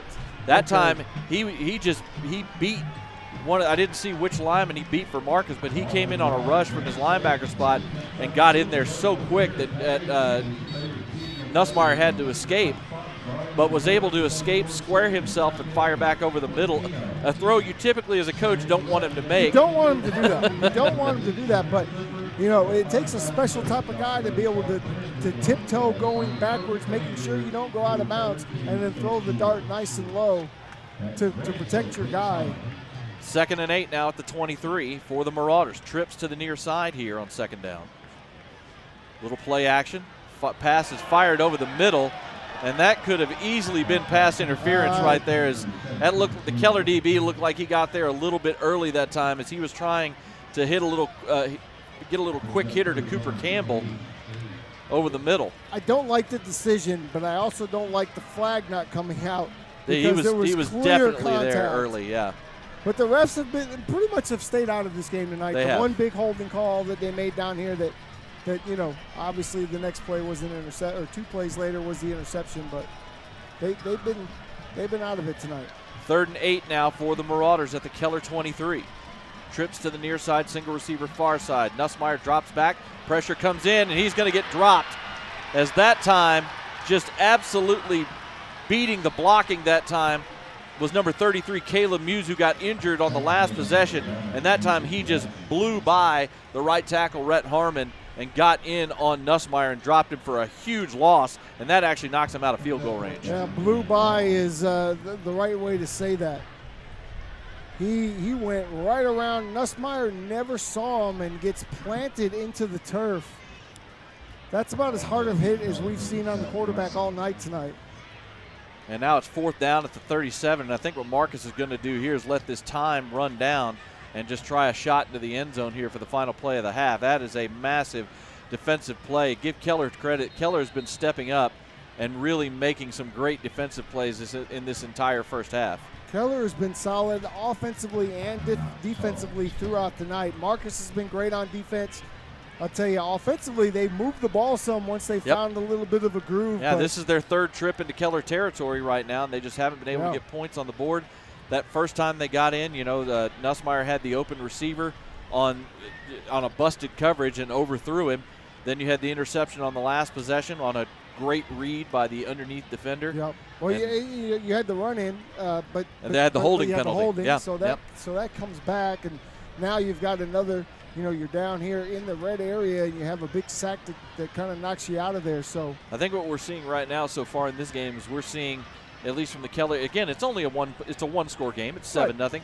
But what we're seeing in this first half is you're seeing the more experienced team with a lot more senior starters on one side of the ball, making more plays than the team that is maybe a little bit less experienced. I see it, though. You can see flashes of what this Marauder team is going to do this season. They're going to be a formidable squad. And, folks, this game is clearly not even close to being over, a one-score game. And, hey, there's 9 seconds left. We can still get some points on the board. It's going to be 4th down for the Marauders at the Keller 37. Only 9 seconds left as Marcus called their timeout. I think what you're definitely going to see here is you're going to see a shot to the end zone here to try and end things in the half and see if the Marauders can come up with something. How far can he throw it? Snap back, blitz comes in. Nussmeier trying to get away with the pressure. Now he's going to fire one deep towards the end zone. Cluster of receivers down there. It is knocked away as the Keller defense is able to get their hands on it, knock it to the ground, and that will end things here in the first half from Marauders Stadium.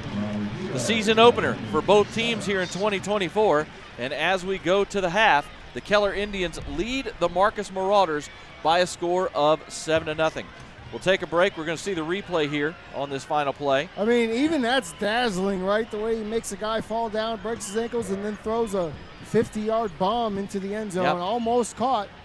On the deflection, almost caught. We're going to see an exciting second half. I have a feeling. When we take a break, we'll come back. We'll bring you the action on the field for halftime as both bands do their routines. This is Marcus Football Night here on Tradio and Champion Sports Radio.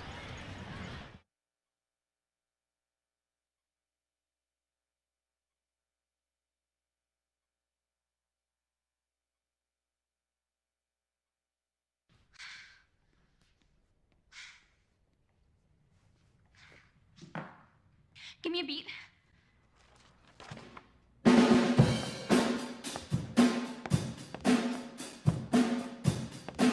Montre comme plein des oiseaux, des animaux. Montre comme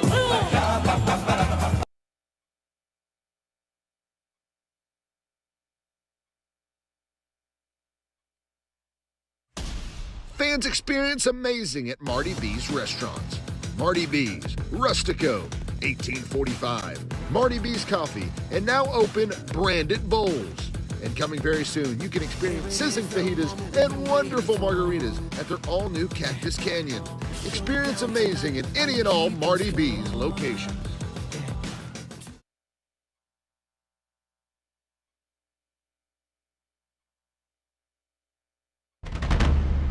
Can you feel it? The paradigm shift.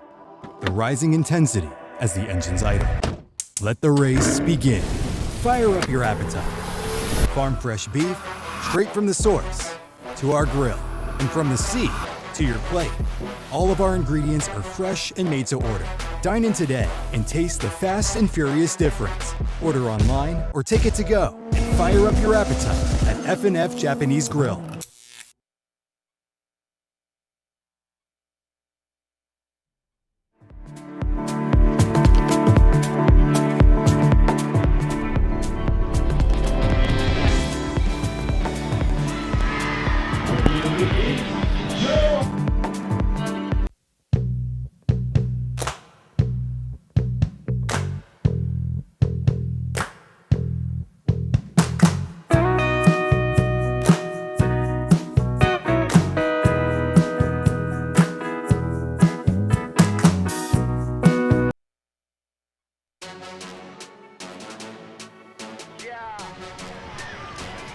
Back here at Marauder Stadium in Flower Mound, the Marcus Marauders trailing the Keller Indians at halftime by a score of 7-0.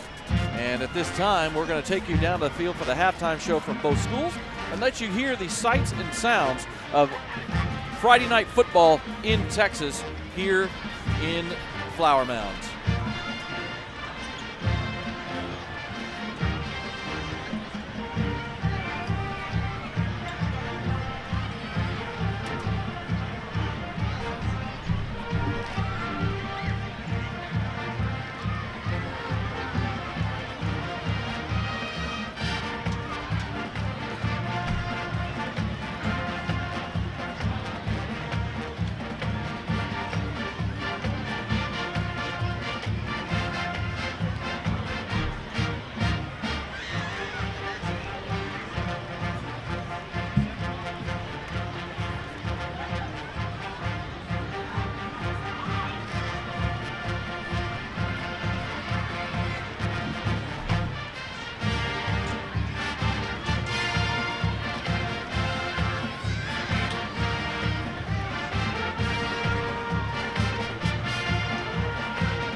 Please welcome to the field the pride of Keller, the Keller High School Marching Band. The Keller Band is one of the nation's most distinguished performing ensembles, performing among the top 12 in the state of Texas every year for the last decade. The Keller Band has also appeared numerous times on the national stage, including the 2015 and 2023 Bands of America Grand National Championship Finals and the 2018 Macy's Thanksgiving Day Parade. This fall, the Keller Band is excited to perform at the Bands of America Bedford Regional, the Birdville Marching Contest, the Duncanville Marching Invitational, and the Bands of America Super Regional in San Antonio, Texas. Additionally, the Keller Band will be pursuing its 11th appearance at the UIL 6A State Marching Contest. The band is led on the field by drum major Nathan Davis, Drew McCullough, and Candace Santosa. Tonight, we are excited to perform a portion of our 2024 contest show entitled Distant Voices. Sit back and enjoy the Keller High School Marching Band.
And now, Keller fans, stand up and show your Indian spirit as the Keller High School Marching Band performs the Keller High School Spirit Show. Clap and cheer along to some of your favorites. Let's go Keller, the hate song, Mamma Mia, Good Luck Babe, and the Keller High School fight song.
Visual step leaders are Michael Magoo, Brendan Lewis, and Ethan Ashley.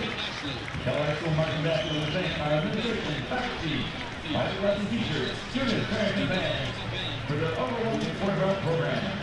Ladies and gentlemen, the pride of Keller, the Keller High School marching band.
sponsors for the broadcast are Katie Brigham Honoria Code, Caroline East, Willie Simonson, Audrey Grunberg, Maddie Schaefer, and Head Service Officer Elise Johnson. The diamond sponsors of the broadcast are East Dallas Diesel, Grunberg Orthodontics, 5-0 for you, leading the standard in traffic safety, Mavalo Apparel, and Top Seed Funding. Platinum sponsors are Anderson Roofing and Contracting, Bradley Chiropractic, Cold Factor Heating and Air Service, DDH Data Complex, Humpine Chevrolet, Jeep Dodge of Louisville, Pete RX, PC Wellness, Pediatric Dental World, PPS of Flower Mound, Texas Center for Oral Surgery and Dental Implants, Texas Digestive Disease Consultants, Trip Massey Construction, and Urban Air Venture Park Carvel. Thank you for your support. And now, ladies and gentlemen, for your halftime enjoyment, please join me in welcoming our marvelous Marcus Band. The Marcus Band is under the field direction of drum majors Kate Reynolds, Carter Kirkpatrick, Holt Law, and Jack Malcolm. The drumline captain is Sarah Spencer. The color guard captains are Samantha Lamb and Hannah Tanner. The woodwind captain is Caitlin Jones, and the brass captain is Michael Revilla. The outstanding section of the week is the flute section. The outstanding marker of the week is Cooper Rushmore. The outstanding new members of the week are Kayla Brexis and Seth Jones. The spirit star of the week is Addison Vick. This evening's halftime entertainment will continue with the Marcus Band's presentation of their 2024 field production entitled In a New Light.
Indian Marching Band here at halftime from Marcus Marauders Stadium here at Flower Mound, where the Keller Indians lead the Marauders by a score of 7-0. We're going to take a quick break. When we come back, we're going to get you ready for the start of the second half. This is Marcus Football Nights.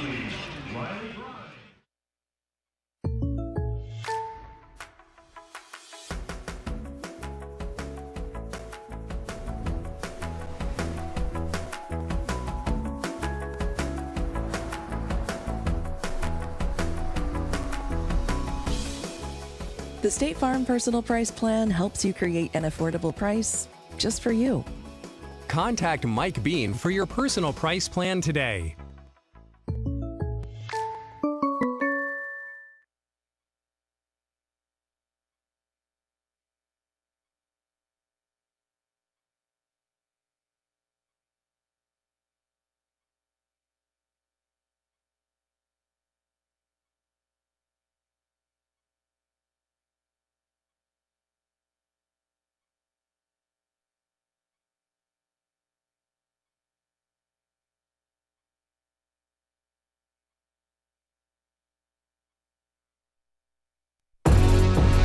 Each one, get some, get some, get some. Each one, get some, get some. You gotta pour your heart into everything. Back here at Marcus Marauders Stadium on the campus of Marcus High School here in Flower Mound. Jacob Dedamore and Tim Smith here with you as we are just about to get ready for the start of the second half, as both teams are getting loosened up and are going to come back on the field here in just a moment. The Keller Indians leading the Marcus Marauders here at the half by a score of 7-0. And Tim, as we take a look here at the numbers in this first half, the story of the first half for the Marauders really is just it's missed opportunities. Yeah, I mean, you look at the first part of the game, they went 3 and out to start with. Defense really held up. Poor field position from a poor punt allows Keller to get into the end zone from 35 yards out, and then you have the hold off a touchdown that brings that touchdown back. It's just been, like you said, missed opportunities. You had a wide open guy running down the seam, and the ball just kind of sails a little bit on you. I expect some excitement and some fireworks here in the second half, though. Yeah, for the Marauders, both the defenses on both sides have had a really solid first half. Neither team even has 150 yards of offense in that first half. If there's been one player who's really stood out, it's been Keller starting quarterback Beckham Robinson, who, while only throwing for 83 yards, what he's done is he's controlled things on offense. He's 10 of 11 passing the ball. He's been able to find guys to move chains. They did have the 135-yard drive for the one score. They had one other really good drive in the first half, got down to the 19 of Marcus, but got stopped on 4th down. But Robinson has done a really good job also at times escaping pressure and getting what he can with his legs. You mentioned the 10 for 11, but those 10 have all been in big moments. You've hit slants on 3rd down, the tight end wheel down in the red zone to put you in position to score. It's been a really efficient game for the quarterback Robinson from Keller. Now, the defense from the Marauders, how are they going to slow that down? They've done a pretty decent job on the run, but you got to be able to slow down those slants and those tight ends. And for the Marauders, the numbers don't look great for Colton Nussmeier. He struggled really early in the game, but started to pick things up in the second quarter. He had a touchdown run called back for the only penalty on either team in the first half. 2 plays later, he threw the interception down inside the 5-yard line. But he did some good things in the second half. Right now, I think for the Marauders, they need to get their protections in pass pro tightened up, because in the second quarter, Keller really started getting some pressure on Nussmeier and flushing him out of the pocket, and maybe get a little bit more of that run game going, because Isaiah Kelly-Ikipi had a really solid first half, 7 carries for 46 yards in that first half. As they got a little bit of the ground game going. Yeah, they really want to get that ground game going. And one thing we know about a Coach Alexander coach team is that they are going to make the adjustments needed at halftime and come out and give you what you need in that second half. They get the ball first, which is great for the offense. Come out, get some momentum, maybe get down and get yourself a score. So we'll see what goes down here in the second half as the teams are back out onto the field to get things going. As we mentioned, the Marauders will start with the ball on offense, back deep to receive for the Marauders. And number 2, Austin Allen, the junior wide receiver, and number 12, the junior wide receiver, Peyton Belton.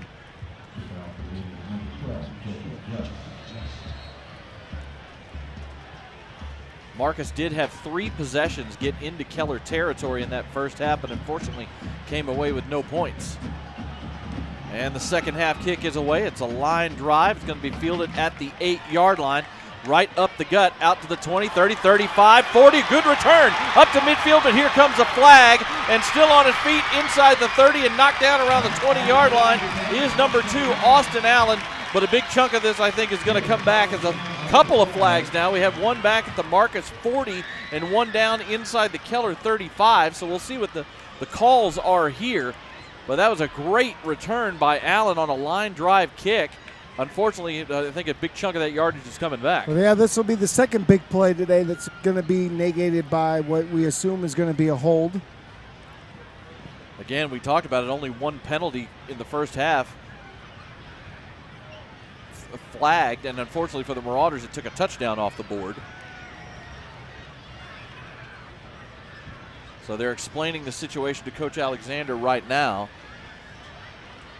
We'll see what the calls are. So here's the replay. I don't know that we'll be able to see the hole. Well, there's the hole clearly right there. So nice return. It was 2 flags, both against Marcus. One was for a hold back here around the 40-yard line of Marcus. The other one, I think, was also for a hold down in Keller territory. Well, the one here at the 40 really was about a 15-yard hold. He got his money's worth on the hold. He held him for about 15 yards. Yeah. So I'm not mad at it. Still solid field position. It was an effort play. Yeah, still solid field position, though, for the Marauders. They're going to start at their own 32 after the mark-off. They're going to come out here with tight end and H-back here on first down. It's going to be a handoff up the middle to Kelly Ikipi. Solid gain out to the 35, a gain of 3 to get things started again in that first half. Isaiah Kelly Ikipi. 7 carries for 46 yards. Also had a nice little swing pat, little screen catch for about 13 yards. They've certainly done some good things in between the 20s, moving the football. Most definitely. It's just been a few misses here or there that's caused them, and a big sack right before the half, obviously. 2nd and 7 now for Marcus. Another handoff. Little cut back up the middle goes Kelly Ikipi, gets out to about the 39, gain of about 4. They're going to mark him officially down at the 38. Nice little counter look. We got some extra syrup going on by number 65, and we're kind of new here. Matthew Willett, he was hurt earlier in the game. He had a pancake in the second quarter, and now he just had a pancake again. And like I said, there was some extra syrup on that one, maybe even some bacon on the side. 3rd and 4 now for the Marauders after back-to-back 3-yard runs from Kelly Ikipi. Going to come out. 2 wide receivers to the short side here and 2 tight end set. Snap back.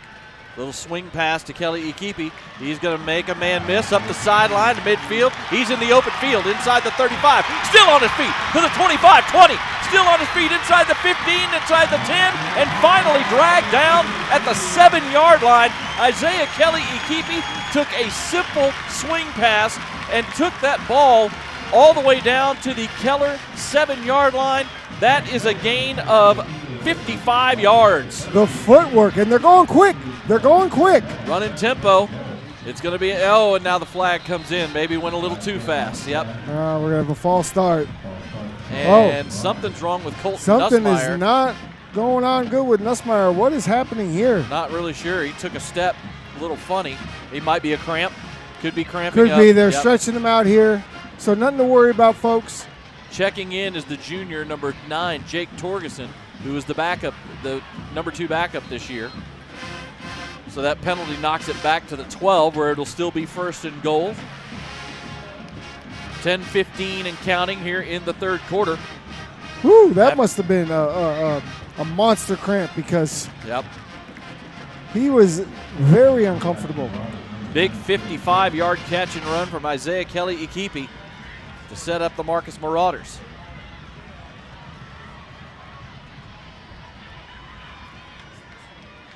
Receiver goes in motion, snap back, little jet sweep around the end, inside the 10, down to the 5, and brought down at the 4. That is number 6, Rhett Garza, on the jet sweep. That was a lot of fancy movement. We talked about a high-level type of offense. When you run this sort of offense with multiple sets, you're going to have motions and shifts. They motion him over to the right.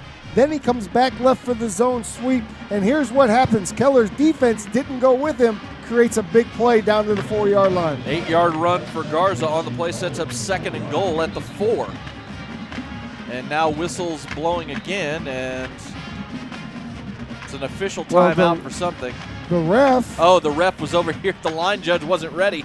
Garza is now cramping, and he's here on the right by the track, getting stretched out. 2nd and goal at the 4. Handoff at Kelly Ikipi. Pushes his way forward down to about the 3, only a gain of 1 that time. Now it's going to be 3rd and goal with just over 9 minutes to go. While it is a cooler night than normal for this time of year in Texas, it's still in the 90s. Still warm. It's still hot. And we see this year in and year out. No matter how much these kids hydrate and drink, at some point in time, you're going to catch a cramp. It's not comfortable. They're still working on both. Torgerson still in at quarterback here on 3rd and goal from the 3. Yeah, they're still working there on Colton down on the sideline, as well as Garza. Marauders trying to tie things up. Receiver in motion. Snap back, handoff to Kelly Ikipi. Making his way forward and into the end zone for the touchdown. There you have it. Isaiah Kelly Ikipi just lowered his shoulder, ran through contact, and punched the ball into the end zone for the first touchdown for the Marauders in 2024. Well, and it's only fitting that Kelly Ikipi gets the touchdown. He's the one that broke the big run down the sideline with his twinkle toe work on the sideline there, keeping himself in bounds, breaking tackles. Owen Gall on for the extra point. The kick is up, and the kick is good. 8:20 to go here in the 3rd quarter, and the Marcus Marauders have tied things up with a touchdown drive on the opening possession of the 3rd quarter. It's 7-all here from Marauders Stadium. You are watching Marcus Football Night.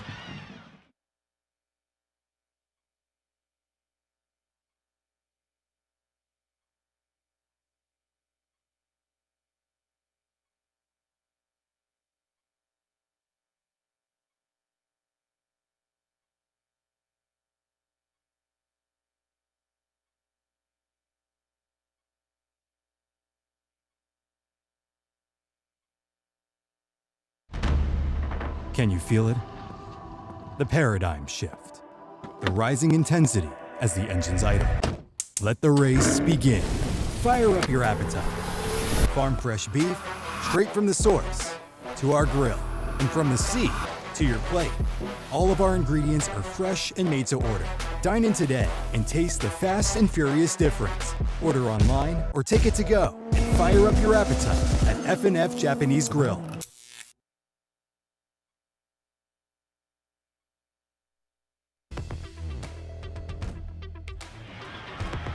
Back here at Marcus Marauder Stadium, the Marauders have tied things up at 7 here in the 3rd quarter.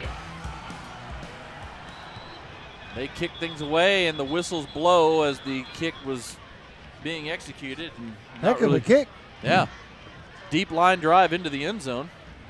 But we're going to have to reset. I don't think all the officials were set. No, I think Marcus was ready. Keller was ready. But the refs weren't. But the refs were not ready. Well, at least one of them wasn't, because the whistle was blown. So we'll do it again. The Marauders take that opening drive and go 68 yards for the score. Impressive. That's what they needed. That's what they needed to get a little bit of that momentum. Defense has been playing great. Kelly Ikipi, though, with the big play, the 55-yard catch and run on just a simple little swing pass to the near side flat. Trying again on the kickoff. Gall, another deep line drive into the end zone, about 2 yards deep, and it will be returned. Out to the 20, 25, still on his feet here. Big return out past the 35, out past the 40, out past the near the Keller 45-yard line. I believe that was number 3, Will Adams, on the return for the Indians as he found a seam and exploited it and got that ball out to the Keller 46. Yeah, just didn't need that from the kickoff team. Got to really settle in. We've seen Keller be pretty good on those returns. Now, remember the opening kickoff, I mean, it was a shoelace tackle away from hitting a big one. They officially mark him down at the 45, so it is a from 2 yards deep out to the 45. An excellent field position for the Indians for their first possession here of the second half, as this game is now tied at 7. Indians come out in a 3-wide set with Beckham Robinson at quarterback. Little quick play action. He's going to step up into the pocket and get taken down. Defense collapsed around him that time. I believe it was number 57, Tony Lee, that kept with the play as Robinson stepped up and he dragged him down. It's going to officially be a gain of a yard, but a great job by pressure by that defensive front. Tony Lee, the nose tackle that anchors this defensive line that's ran by committee, and just a great job to get up, and even though Robinson climbs the pocket, he's able to get around and make the tackle. Snap back, Robinson looking to throw. He's going to step up and the ball's on the ground. And I think the Marauders have recovered. They have. And was that goalless with the blitz? I believe it was. Number 23, Cade McKnight is the man who came up with the recovery of the fumble on the strip sack. We'll see here on the replay, but it may have been Brock Gold, the senior captain, who came up with the big play. The way he was coming off the field, I mean, it was just such a shot right up the middle. Back-to-back plays, the pressure gets to Robinson. They nearly get a sack on first down. On second down, they force the fumble. We'll get a replay for it here in just a moment. Soon as we can. And so we're still going to have Jake Torgensen out here at quarterback. Jake Torgensen comes back in as Colton Nussmeier still getting worked on the sideline, trying to work that cramping out. Snap back, handoff, up the middle. A little bit of room for Kelly Keepy, but not much. Actually, he's just going to barely get back to the line of scrimmage, back to the Keller 43, where the turnover happened. First turnover of the night for the Keller Indians, although they were stopped on a 4th down play inside the Marcus 20 in the first half. And now this Keller defense is going to really hone in on the run when the backup quarterback comes in, but don't get fooled now, because we can still throw the ball with Jake Torgensen back there. He's got a nice little arm on him too. So Torgensen, a junior. 2nd and 10 at the 43 of Keller. Play action, he rolls to his right, looking downfield. He's just going to tuck it and run. Inside the 35, he'll slide down. He got hit right as he took the slide. I'm really shocked that there's no flag. And the Marcus coaching staff is very angry right now that there was no flag for unnecessary roughness, as he was definitely hit after he went down on the slide. Well, it's not even the first guy I'm so concerned about. It's the second guy that comes in and lays the wallop on him when he's on the ground. I don't understand. That definitely should have been a penalty. 7 yards on the run by Torgensen. Nice job. Sets up 3rd and 3. A little athletic, just a little boot play and use your feet. Snap back, handoff up the middle. Not much room that time, as Owens is going to get stopped after maybe a gain of a yard down to the 35. As Mason Jones got met in the hole. Only a gain of a yard. Definitely think this is go for it territory here at the 35 on 4th and 2. And that was your Air Force commit there in the middle, making the big tackle. Yep, number 11, Andrew Jurasek, the senior linebacker who's going to be going to the Air Force Academy. The big-time players tonight have really come through and played big time. Yes, they have. 5:35 to go here in the 3rd quarter. We're all tied up at 7 here in the season opener. For both the Marcus Marauders and the Keller Indians, it's 4th and 2 for the Marauders on the Keller 35 after the fumble caused by the Marauder defense. 3-wide formation. Receiver comes in motion. Low snap picked up by Torgensen. He's just trying to make something out of nothing. Gets rid of it, and it's picked on the sideline. Return up the sideline into the open field. Here comes a couple of flags down. This is going to come back on the return. But Jake Torgensen, the snap was off to his left. It hit the ground. He picked it up, tried to make something out of nothing, and just made a bad decision trying to force a pass into coverage. The pass was intercepted, but the big amount of return is going to come back here on this play. Now hold on, because they're going backwards. Okay, looks like the defense is coming on. I mean, just worst case scenario there, right? It's the first bad snap of the night. We haven't seen any bad snaps yet tonight. That's the first one. At that point, all you can do is really get down on the ball. Yeah, and there was a hold called on the return on Keller, so it will be Keller football. Looks like they're going to mark this off from the 43. Just a case of a young quarterback just trying to do too much with the opportunity that he has. Timing of the play got completely thrown off. I can respect it, but next time, just fall on the ground. Just fall on the ball. You teach that. I know you've been coached that. Just fall on the ball.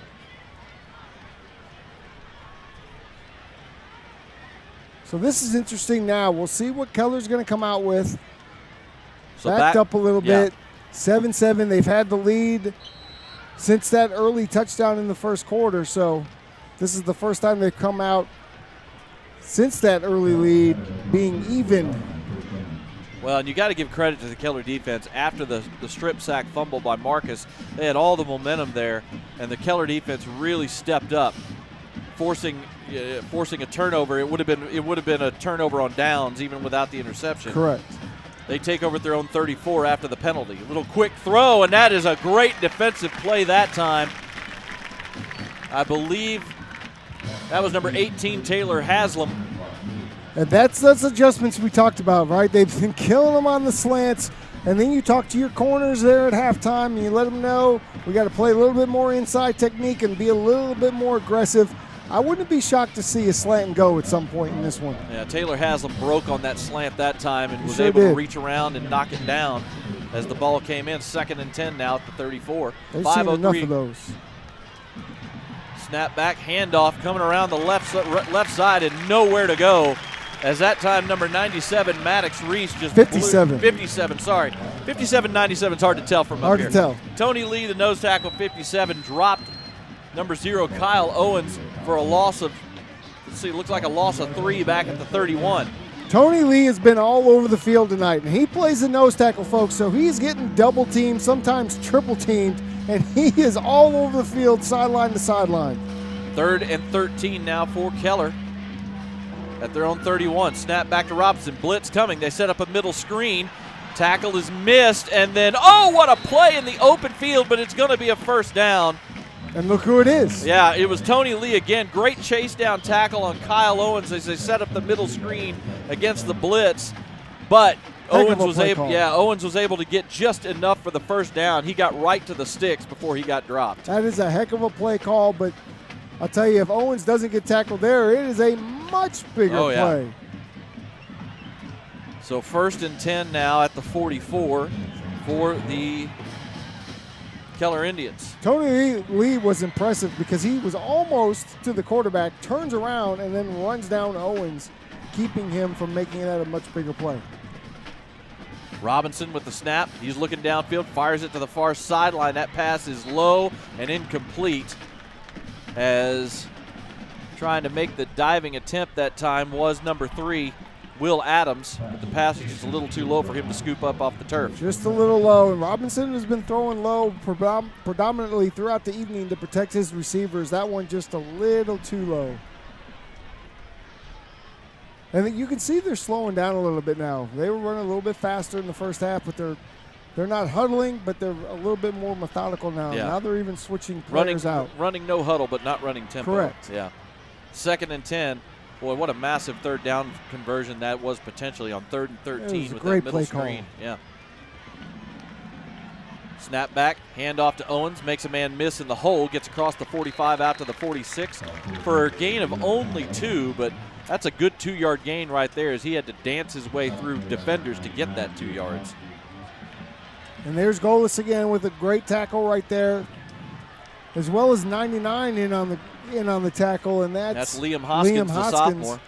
He's been all over the place tonight too. I mean, you can't discount the effort that all of these kids are showing out here. Another big 3rd down for the Marcus defense, 3rd and 8 this time.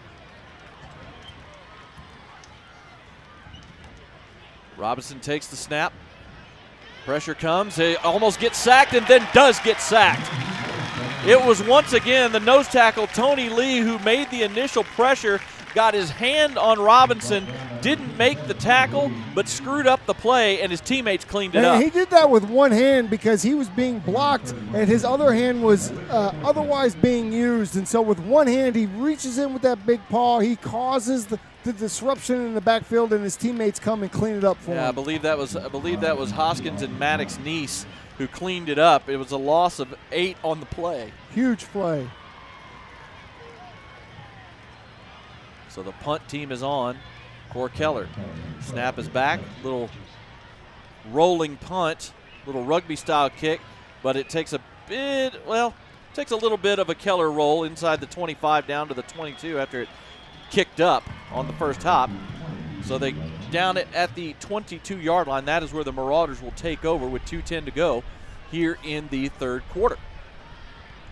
Pretty good game so far. And if you tuned in looking for a lot of points and wanted to see the ball being thrown all over the yard, maybe you tuned into the wrong game. But if you wanted to watch some defense, some slobber knocking, you wanted to see some effort on both sides of the field, you tuned into the right broadcast. End up being a 40-yard punt after the little roll.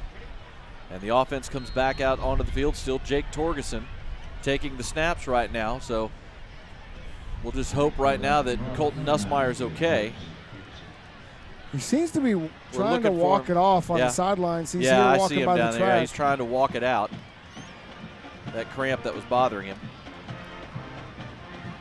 Little jet sweep action, but a great play by the Air Force commit, number 11, Andrew Jurasek, as they tried to give it to Austin Allen on a little quick hitter around right tackle, and Jurasek blew it up. And you can see why Jurasek is going to Air Force. First of all, you have to be wicked smart to go to Air Force. He is diagnosing plays extremely quickly. And then the athleticism. He put his foot in the ground, and he was 4 yards downhill before you could blink, making that tackle at the line of scrimmage. As soon as you thought there was a hole there for Austin Allen, it got closed. No hole. It ended up only being a 1-yard gain. 2nd and 9 now for the Marauders. Snap back. Handoff to Isaiah Kelly-Ikipi, and just not really anywhere to go. He's going to get back to the line of scrimmage, and that's it, as the Keller defense was ready and waiting for him that time. And we have a Keller player down on the field. It's number 22, Matthew Regan, the junior linebacker. And I think he might be cramping up as well. It's certainly, like you said, it's cooler, but it's still in the 90s still warm, out here. yep. And that's exactly what it looks like it did. He's We'll he's go getting through stretched this. out on the field. We'll go through this for the first couple of weeks. It's going to be interesting to see what they do offensively here, Marcus, as you know, right now, Colton Nussmeier, he's trying to get hydrated. He's drinking fluids. He's trying to stretch that, whatever the cramp was that he had, and he's trying to work it out on the sideline. Yeah, he's messing with his left hand a little bit. We know he's left-handed. He's messing with that left hand as well. I don't know. We don't have anybody down there to give us any information. When he came off the field, it was definitely a cramping situation. I'm just surprised he hasn't been back out there yet, and I'm really surprised at how they've shut down the offense. Well, I think Keller's doing the smart thing since he went out. Keller is loading up on the run. Loading up on the run. Now, as they should, because you've got a young man in Torgerson. While he's the backup, he's a junior. This is his first year on varsity. You know, he did not play on varsity last year, so this is his first action as a varsity football player. 3rd down and 9 for the Marauders at their own 23. Torgerson in the shotgun. Play action. Stepping up away from pressure, looking downfield, and he gets rid of it, but the pass is incomplete. Should have been caught. He got rid of that ball as he got popped and made a great throw to Austin Allen, but Austin Allen let that one go right through his hands. And he's on the ground, and he is not quick to get up. I mean, that was one of the biggest hits that you might see all season long. He was unprotected. He throws the ball. He makes a great throw in the face of pressure. And, you know, folks might wonder where Dane Parlin is. He was their starter last year, folks. He is a baseball phenom. So Dane Parlin, he missed all of spring practice. He missed all spring because he was playing baseball. So he's a pitcher, and so when they were working on stuff, he was pitching, which is why he's not the number 1 or number 2 quarterback just yet here tonight. But you might see him here tonight now. Well, and I tell you what, that is a very interesting situation. We do see Nussmeier down here trying to get loose. He and Dane Parlin are both throwing to each other. Yes, Parlin's got his helmet on, ready to come in if need be. Oh, you see, Nussmeier just throwing now has grabbed his arm and has stopped throwing the ball. You see he's holding on to that left arm? Yeah. We don't want to speculate, but he certainly couldn't throw, and now we're going to see Dane Parlin. Well, we're going to see the punt team now. Yeah. When we see the next series. Unfortunately, Jake Torgerson still up. Now he's getting up. Yeah. Good to see that. He's up, and that was a shot, Jacob. But he did, and it was a great job getting that throw off. If you've never taken one of those, hit, I mean, as painful. he got hit right in the grill. But he's up and moving around. Interesting. It's an interesting situation for Marcus. If Torgerson is feeling a little dizzy on the next possession, you're bringing in a senior who was your starter nearly all of last year. Short, wobbly punt, and it's muffed but covered. Got lucky on that one. Yeah, he did. It didn't bounce away. I believe that was Connick Whitman. No, check that. That was number 4, Landon Drilling, the senior defensive back, who muffed that punt but was able to get on top of it immediately at the Keller 43-yard line. Only a 30-yard punt that time, unfortunately. Yeah, the punting has not been the strong suit here tonight for Marcus. Something I'm sure that they'll work on. Keenan Maynard, needed a little more on that one. 58 seconds to go here in the third quarter. The Indians taking over their own 43. Both defenses making plays since that touchdown by Marcus to start the third quarter.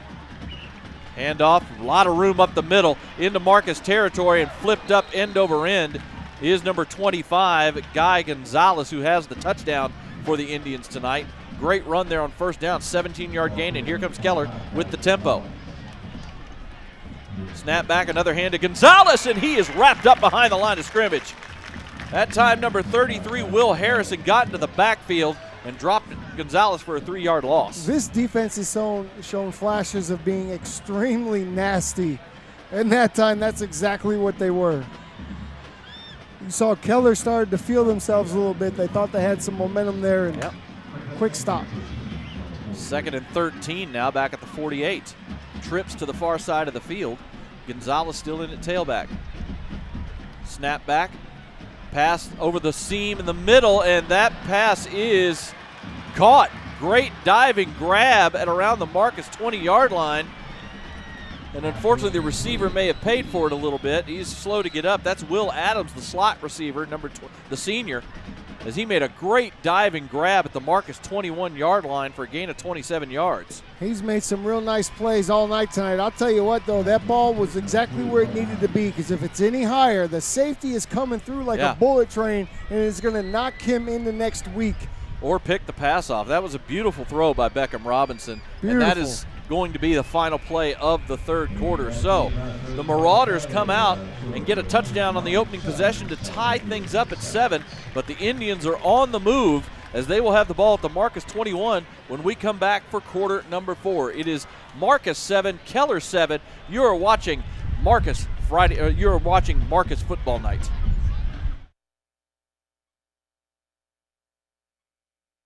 Are you ready to score big in the game of home ownership?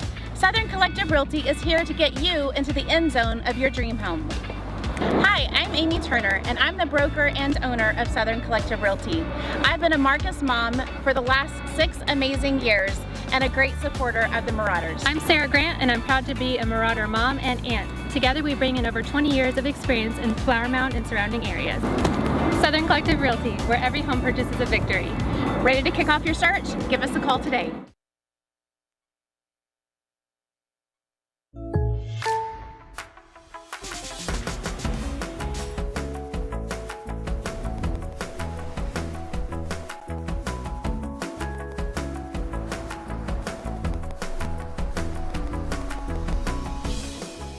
The State Farm Personal Price Plan helps you create an affordable price just for you. Contact Mike Bean for your personal price plan today.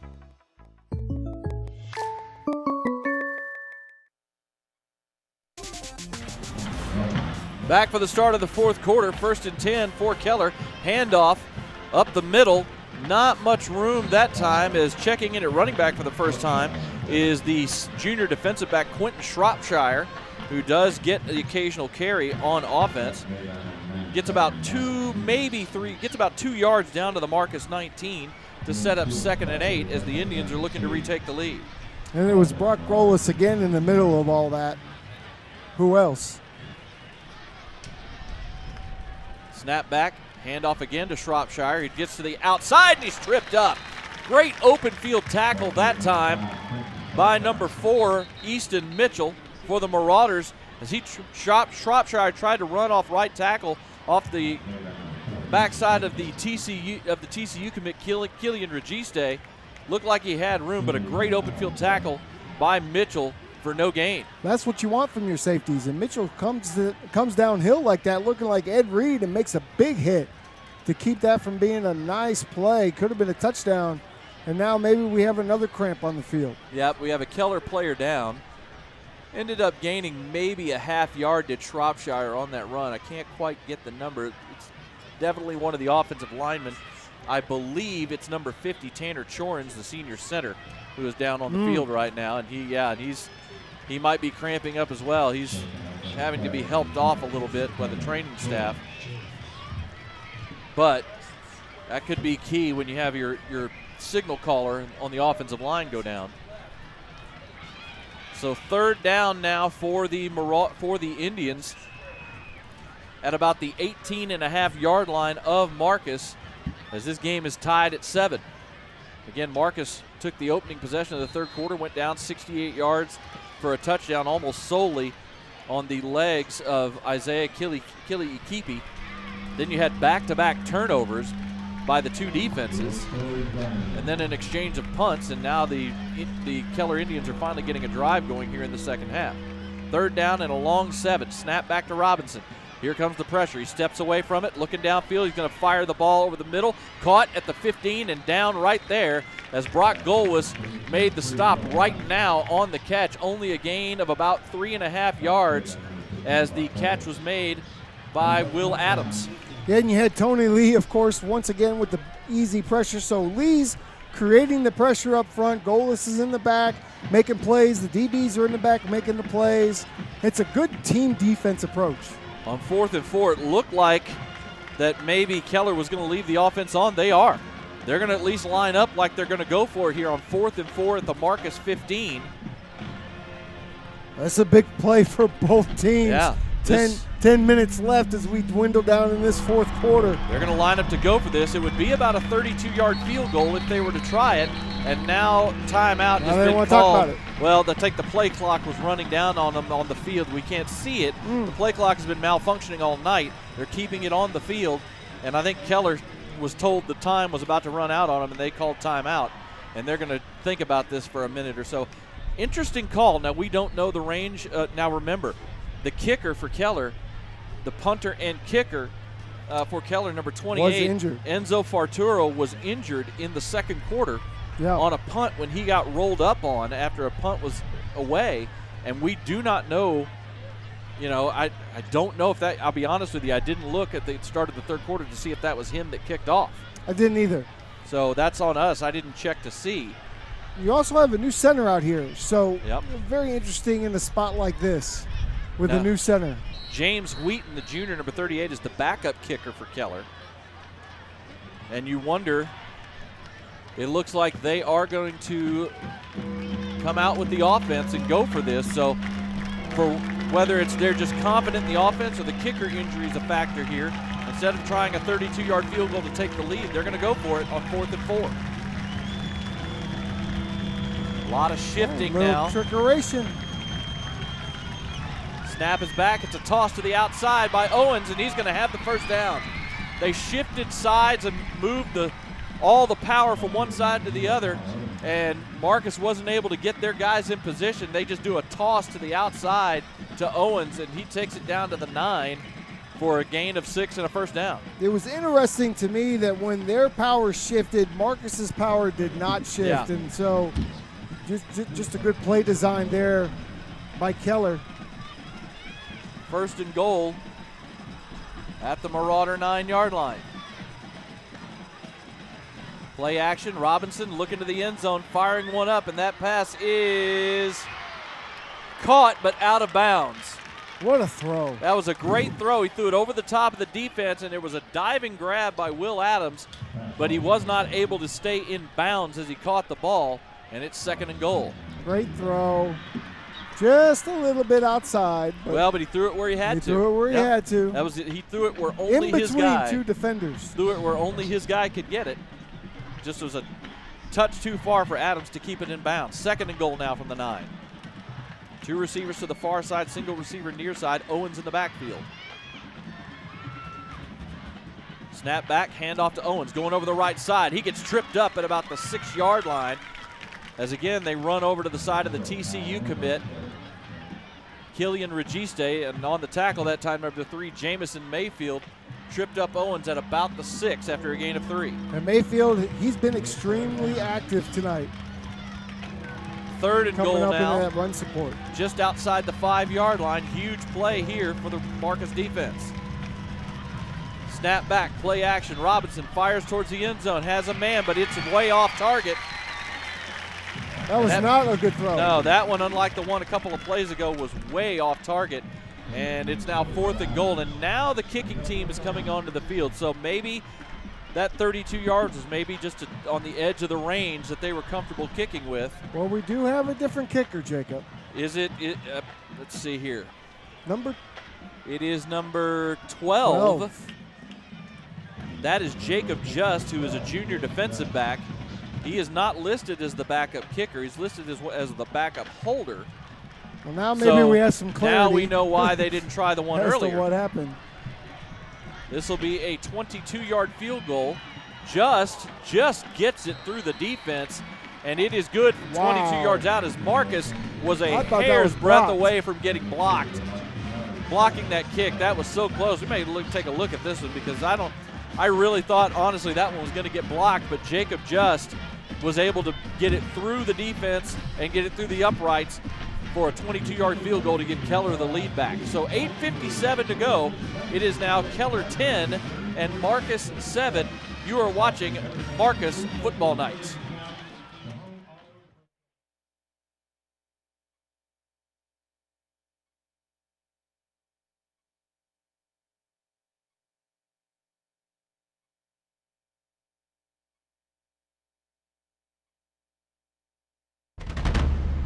Can you feel it?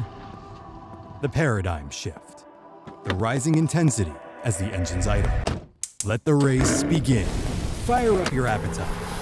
Farm fresh beef, straight from the source, to our grill, and from the sea to your plate. All of our ingredients are fresh and made to order. Dine in today and taste the fast and furious difference. Order online or take it to go and fire up your appetite at F&F Japanese Grill.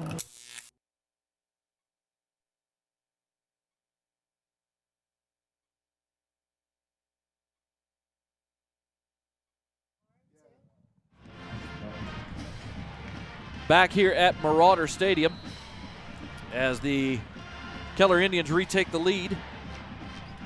Little high short pooch kick going to be caught at the 15 and returnable.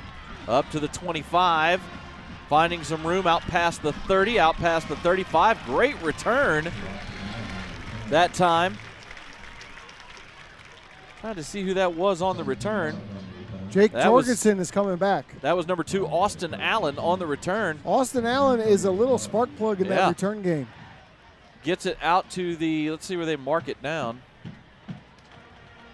They haven't spotted the ball yet. Out at the 38, so that's a 23-yard return by Austin Allen. And you're right, Jake Torgerson is back on the field as the quarterback here, which is a good sign after that shot he took. It's a good sign for him. I'm wondering what's going on with Colton Nussmeyers. He's down here with his helmet back for the first time in a long time throwing. Since he came off with that cramp, we haven't seen him back on the field. He's been trying to work it out on the sideline. 1st and 10 for the Marauders, now trailing by 3. Toss sweep to the near side. Out past the 40, up past the 45, up near midfield. Isaiah Kelly-Ikipi running strong. We're carrying tacklers into Keller territory, and it's a gain of 13 yards and a first down. Nice run by Kelly-Ikipi there, and this is what you need. In the fourth quarter, you need your running back to take control. You're only down 3, plenty of time here. And here's the replay here. You see him make that little jump cut into the right, and then he carries 1, 2, 3, 4, 5 Keller players across the 50-yard line. Kelly-Ikipi having a great ball game. He's got the lone scorer for the Marauders tonight. 1st and 10 at the Keller 49. Snap back, Kelly-Ikipi again on the carry. Finds a little hole up the middle on a cutback. Gets inside the 45, down to the 44, a gain of 5. And they're doing this with everybody in the box for Keller. They're playing Yeah. a completely different defense than they were in the first quarter and the second quarter. Well, this second half, And I think most of the third quarter. this second half, we've seen a better play from this Marcus offensive line. Both They in have the run- definitely hunkered down. Yep. Now, there are 8 guys in that box. Hard to run against an 8-man box. 2nd and 5 from the 44. Handoff up the middle. Kelly Akipi has room. Inside. No, that's Mason. Inside the 25, 20, 15, 10, down to the 5. Mason Jones takes it up the middle, finds a sliver, and just powers his way down to the 5-yard line. A 39-yard scamper. Just when I say there's too many guys, what do? Mike Alexander, you bring in a couple tight ends. Tempo on a handoff to Mason Jones again, and he's going to basically just burrow his way down to the 4. Here we have the replay. We have fans jumping in front of the cameras. It happens sometimes. It's an exciting play. We had just talked about how hard it is to run against that 8-man box, but what do? You do a la Michigan. You bring in the tight ends. You have the fullback. You create those mismatches, hat on a hat, and you put your running back in that's going to get a little burst of speed with some fresh legs and get you inside the 5-yard line. Longest run of the night from Mason Jones, that 39-yarder. 2nd and goal now at the 4 as the Marauders try to take the lead for the first time. Torgerson under center. Snap back. Handoff to Kelly Akipi. Trying to find room and just not much there as the Keller defense filled that hole quickly. He's going to get maybe a yard, but, I mean, they're still up. Still going. Shocked they hadn't blown the whistle, honestly, because that was just a scrum that was moving backwards, but they're going to give him credit for forward progress down to the 3, and that'll set up 3rd and goal for the Marauders. This is a huge play, Jacob, and I'll tell you what, I got to be looking for some sort of play-action boot, maybe a little dump off to a tight end here, get them out because of what they're thinking. Since he came into the game, we've seen Torgerson's got good mobility. He can run the football. He can get outside and do something with his legs if need be. I like the call. Not a bad idea. A little play-action boot maybe. I like that. I just feel like you really need to try to get to the edge. I mean, there's now 11 players in the box. So. Yeah, it's a power formation with a single wide receiver to the near side. Kelly Akipi in the backfield. Little jet sweep to the outside, breaking a tackle inside the 5 and into the end zone for the touchdown. There you go. Rhett Garza takes the jet sweep. He was the only receiver on the field. He steps out of a potential loss of yardage on a tackle, keeps his feet, and dives into the end zone to give the Marauders their first lead of the night. Somehow, some way, at that point, you had to get to the perimeter because there was 11 guys in the box. Even the referee was in the box. And what do? They run the jet sweep. They've run that a few times tonight with limited success, but that time, touchdown. The extra point is up, and the extra point is good from Owen Gall. 5:36 to go in the ball game. The Marauders, for the first time tonight, have a lead. They lead Keller by a score of 14-10. You are watching Marcus Football Night here on Champion Sports Radio and Tradio.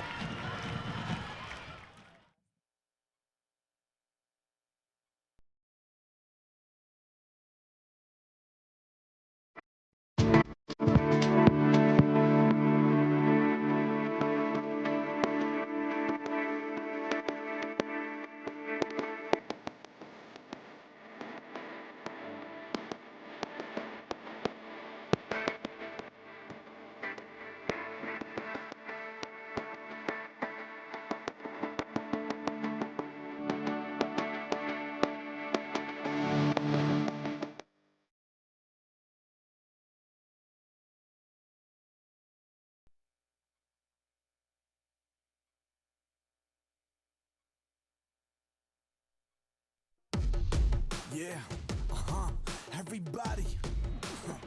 If you've had a dream ever in your life. Back here at Marcus Marauder Stadium on the campus of Marcus High School in Flower Mound. As the kickoff is a line drive deep into the end zone. That's going to land about 6 yards deep for a touchback. So the Keller Indians will take over their own 25-yard line. The Marcus Marauders, for the first time tonight, have a lead as they take that one down the field and punch it into the end zone for a touchdown. That was an exciting drive. Jacob, an exciting drive with some big runs, jet sweep at the end of it. Now we're going to see what Keller has. I mean, they took advantage of the nice kickoff return, ended up being a 63-yard touchdown drive after the nice kickoff return by Austin Allen. But the legs of Austin Kili-Ikipi and his backup, number 22, Mason Jones, got them into scoring position, and it was finished off by Rhett Garza on the jet sweep. 1st and 10 for the Indians at their own 25. Snap back. Handoff and a big hit in the backfield that time, as coming in to make the big hit was the sophomore, number 99, Liam Hoskins, as he dropped Owens in the backfield for a loss of 4. And Hoskins has been making a name for himself this evening. He's been playing big when they needed him the most, and that's a huge play to open this drive. Here's the replay. You'll just see he shoots right through the gap, unblocked. That's a missed assignment by the Keller offensive line up front right there. Snap back, play action. Robinson fires one over the middle. It's caught on the slant, or is it? No, it's dropped. Well, hard to catch the ball when you get hit by a freight train, and that's exactly what happened. Ralph Crosby was on the slant, went down to catch it, and as the ball came in, he got popped, and the ball got knocked loose to set up 3rd and 14. Well, look, Marcus saw those slants the entire first half, and they have had enough. They've played them much better here in the much second better. half. And we talked about that. Coach Alexander is going to make the adjustments week in and week out for you. 3rd and 14 now for the Indians on their own 21. Just under 5 minutes to go here in the ball game, and the Marauders lead 14-10. Robinson with the snap. Drops back to get away from any pressure. Looking downfield. He's looking, pointing, fires one deep, and that pass is incomplete, or is it caught? I mean, it's caught. There was at least 3 offensive linemen 20 yards downfield. Yeah, and the flags have come. This is coming back. Tony Lee made that play. If we can get a replay, because that was supposed to be a running back screen, Jacob, and Tony Lee read it. He dropped back into the vision of the quarterback. He couldn't throw the screen, and then everything was messed up. Linemen were all down. Linemen had no idea what was happening. Jake Venables actually, I think, did make a really nice catch on that deep throw, but yeah, all the linemen had leaked downfield by that point, and the play was jacked up. We'll see if we can get a replay here. Our replay machine is having some. Here we come. You'll see Tony in the middle. Look, he recognizes and he drops back. Oh, yeah. Why? Because they got beat on that earlier. You got linemen 20 yards downfield. Linemen thinking that play's been completed. Snap, handoff on 3rd and 19. Some room around the outside. Tackle's broken. Ended up being a really nice run that time by number 25, Guy Gonzalez. He gets out to the 27-yard line, but it is well short of a first down. They end up getting about 11 yards on the carry on 3rd and 19, but it's still going to force a punt. 4:25 and counting to go. Keller has 2 timeouts left to use on defense if they can, but the Marauders are going to get the ball back with an opportunity to ice this game. I love the play recognition to really shut this offense down. Little rugby-style kick. Austin Allen going to make the fair catch at his own 35. Smart play. Let his offense come out and do its work. 4:04 to go. Jake Torgerson, who's been leading this thing since about midway through the 3rd quarter after some cramping issues from Colton Nussmeier. Now, here's the question. Is it like baseball? Colton had the start but didn't have the lead when he went out. They didn't get the lead until Jake went in. So who gets the win here, Jacob? Starting quarterback always gets the win. All right, then.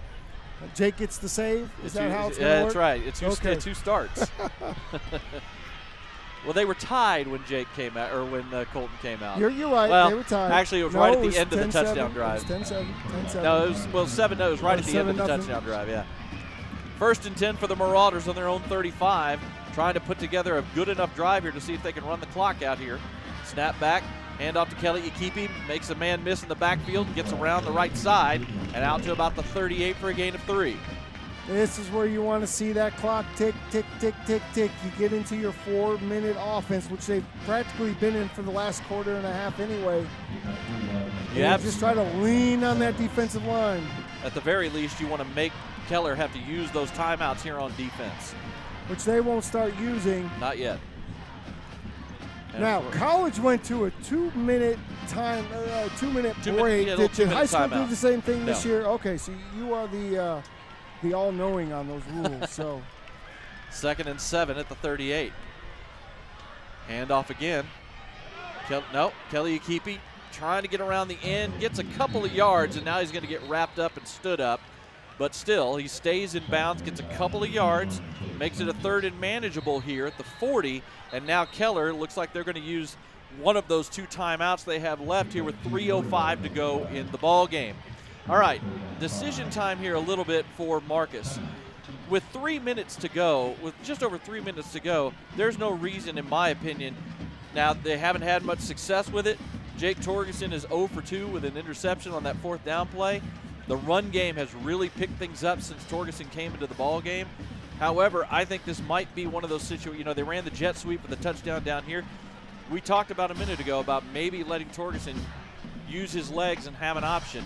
Maybe you do a little play action rollout here and give Torgerson the option. I'm good with that. I'm good with an RPO zone read for Torgerson. Let him get. I'm good with a triple option play at this point. Give him some options to use his legs use his in athleticism. this particular play, because if you don't get this, you have to punt the ball. Right. You absolutely have to punt the ball and put it in the play of your defense. What I would tell, if they do a call a play like that, tell Torgerson if it's not there, get as much as you can on the ground, make them use their timeout. Absolutely, and stay in bounds no matter what you do. So it is 3rd and 5 now for the Marauders at their own 40. 3:05 to go. The Marauders protecting a 14-10 lead here in the season opener. Kelly Akipi in the backfield. Receiver in motion. Snap back. Torgerson is going to throw. Fires one. It's caught, but it's going to be short of the 1st down at about the 42-43 yard line. And timeout. As he was able to find his tight end, Jackson Morris. You know, I like the idea of letting him throw the ball there. I just almost kind of wish Morris would have run that route a little further upfield to the sticks. But they didn't get the 1st down, but they did make Keller use their final timeout with 2:58 to go. Yeah, I really think in that situation, every single route needs to be at the sticks. I don't like having a route that's short of the sticks there, because it really takes an opportunity away from the quarterback to be able to get the 1st down. But now we have to see what we haven't seen all night, which is a really good, solid punt.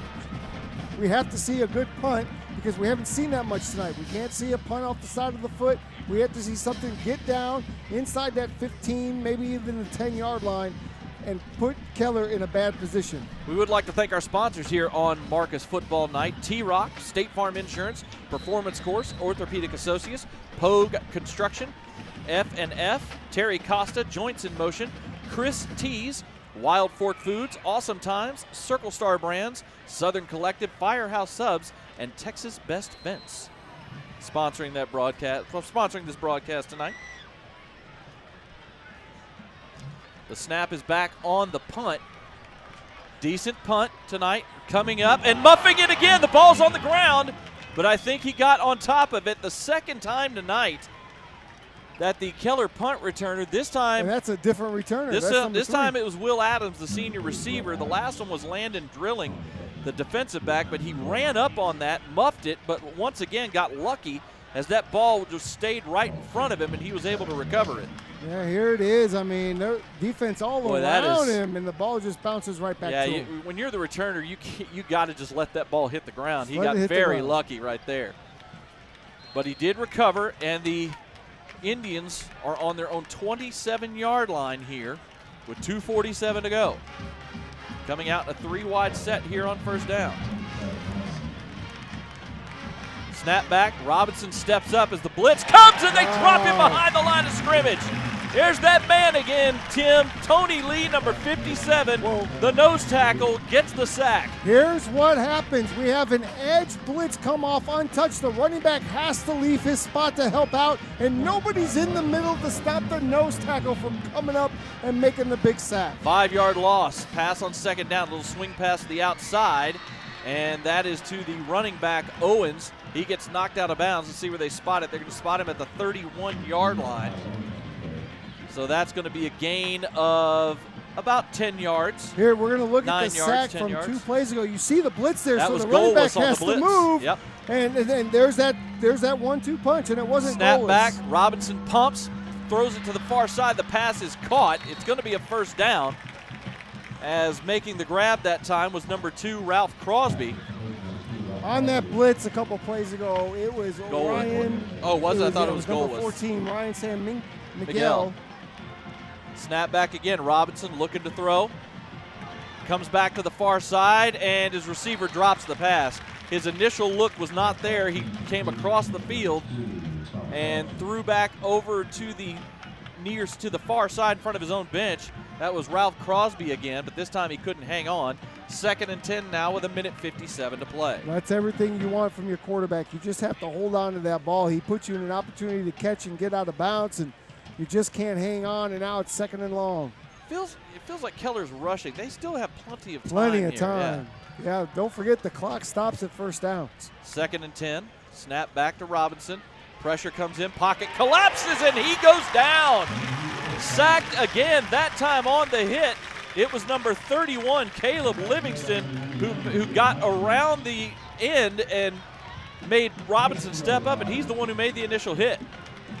This defense for the Marauders right now, trying to set the tone for the season and let everybody know that this is a formidable defense. Loss of a yard, 2nd down on the snap, a handoff up the middle this time, as that was, I believe, Owens on the handoff. He only gets about 3 yards. He's going to set up 3rd and 8 now at the Keller 40. Yeah, that was number 31, Caleb Livingston, who comes up and makes a huge tackle. Snap back. Robinson steps up and he goes down. Brock Goldwas, the senior captain, gets around the ankles of Robinson and drops him for a loss. And folks, that's what's going to happen for the next 4 years at Texas Tech. So get ready. What a great play by Goldwas. The big-time players make big-time plays in big-time moments. And the Marauders, get the 4th down stop they were looking for. That happened so fast, I failed to realize it was 4th down. I thought it was 3rd. That's my fault, folks. I apologize. But Brock Goldwas on the blitz gets the sack on 4th down, and the Marauders take over at their own 36. I think Keller has one. They have no timeouts left. No, they don't. Yeah, they have no timeouts left. So that's game, set, match right there. 2 kneel downs coming for the Marauders. And Marcus tonight, they're setting up in victory formation here on opening night. They are going to get a win for Coach Mike Alexander to start year 2 of his leadership of this program, as they twice tonight had to come back from deficits to get the win. Torgerson takes a knee here. One more, and that'll do it. And the Marauders will go to 1-0. Boy, this is, I tell you what, tip of the cap really to both these teams tonight, because both these teams fought tooth and nail for this game. Both defenses, I thought, played excellent ball games. The Marauders missed some opportunities in the first half, in part because of big plays by the Keller defense. In the second half, it was really more the Marcus defense that made the big plays on to get stops down here near the goal line. They also forced a turnover out near midfield. One more kneel down, and that will do it, as the Marcus Marauders tonight trailed 7-0 at the half, trailed 10-7 in the 4th quarter. They come back despite having to deal with some issues with quarterback injury tonight. They come back tonight to get a win here on opening night against a very game and tough Keller Indian squad. But the Marauders come out on top, and they get the win by a score of 14-10. Yeah, I suspect both these teams will go on to have very successful seasons. Both played really well tonight. Yeah. They left it all on the ground, out on the field. I was really impressed with Robinson, the quarterback from Keller, who just had an incredible evening. He was on fire for the most part, although in the second half, that defense really stepped up and shut down a lot of what was successful in the first half. And I'll tell you this, I haven't mentioned his name tonight. I want to thank Keller head coach Carl Strelo for his help this week in getting us information. If you're Carl Strelo, while they didn't get the win tonight, there's a lot of things that he can look at from this game that I think they can take forward into the season and be a factor in their district. Yeah, a lot of big efforts on both sides. You mentioned it. You know, Colton goes down tonight. You got to bring in the backup quarterback, Torgerson, who comes in. Who had his first action as a varsity player. First action, and takes a big hit, comes back in, shows toughness. You have the run game work out well in the second half, really took flight in the second half.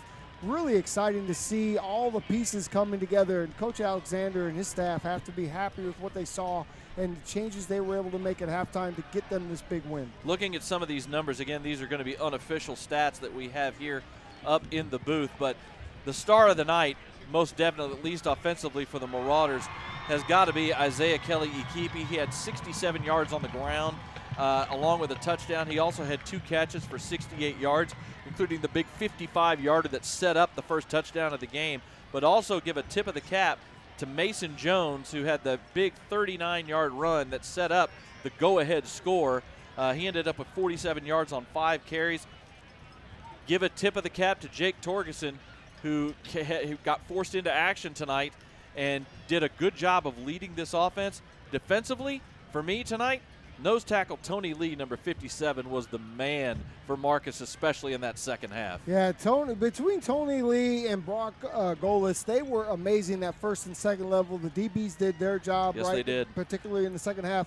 And let's not forget the offensive line. We were critical of them at the start of the broadcast. They struggled in the first half. To step up. They did. They struggled in the first half, but to step up, knowing that you are going to run the ball against an 8-man, 9-man, sometimes 11-man box and still be successful in that fourth quarter. Tip of the hat to the offensive line. Congratulations to you guys. You're only going to get better as the season goes on. Yeah, this is a great win for Marcus tonight. You know, you had to fight through some adversity this evening.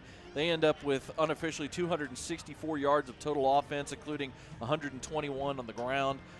You know, just a really solid job all around, and you get that win on opening night, heading into your first road contest next week as they travel to Choctaw Stadium in Arlington to take on the Colts of Arlington High. That's going to be fun. I can't wait to go to the old ballpark to watch some football. Well, that's going to do it for us here tonight from Marauders Stadium here in Flower Mound on the campus of Marcus High School, as the Marcus Marauders go to 1-0 as they get a season-opening victory tonight over the Keller Indians by a final score of 14-10. For my broadcast partner, Tim Smith, my name is Jacob Dedamore. Next week, we will come to you from Arlington at Choctaw Stadium as the Marauders take on the Arlington Colts. Until then, everyone have a great evening. Have a great Labor Day weekend. This has been Marcus Football Nights.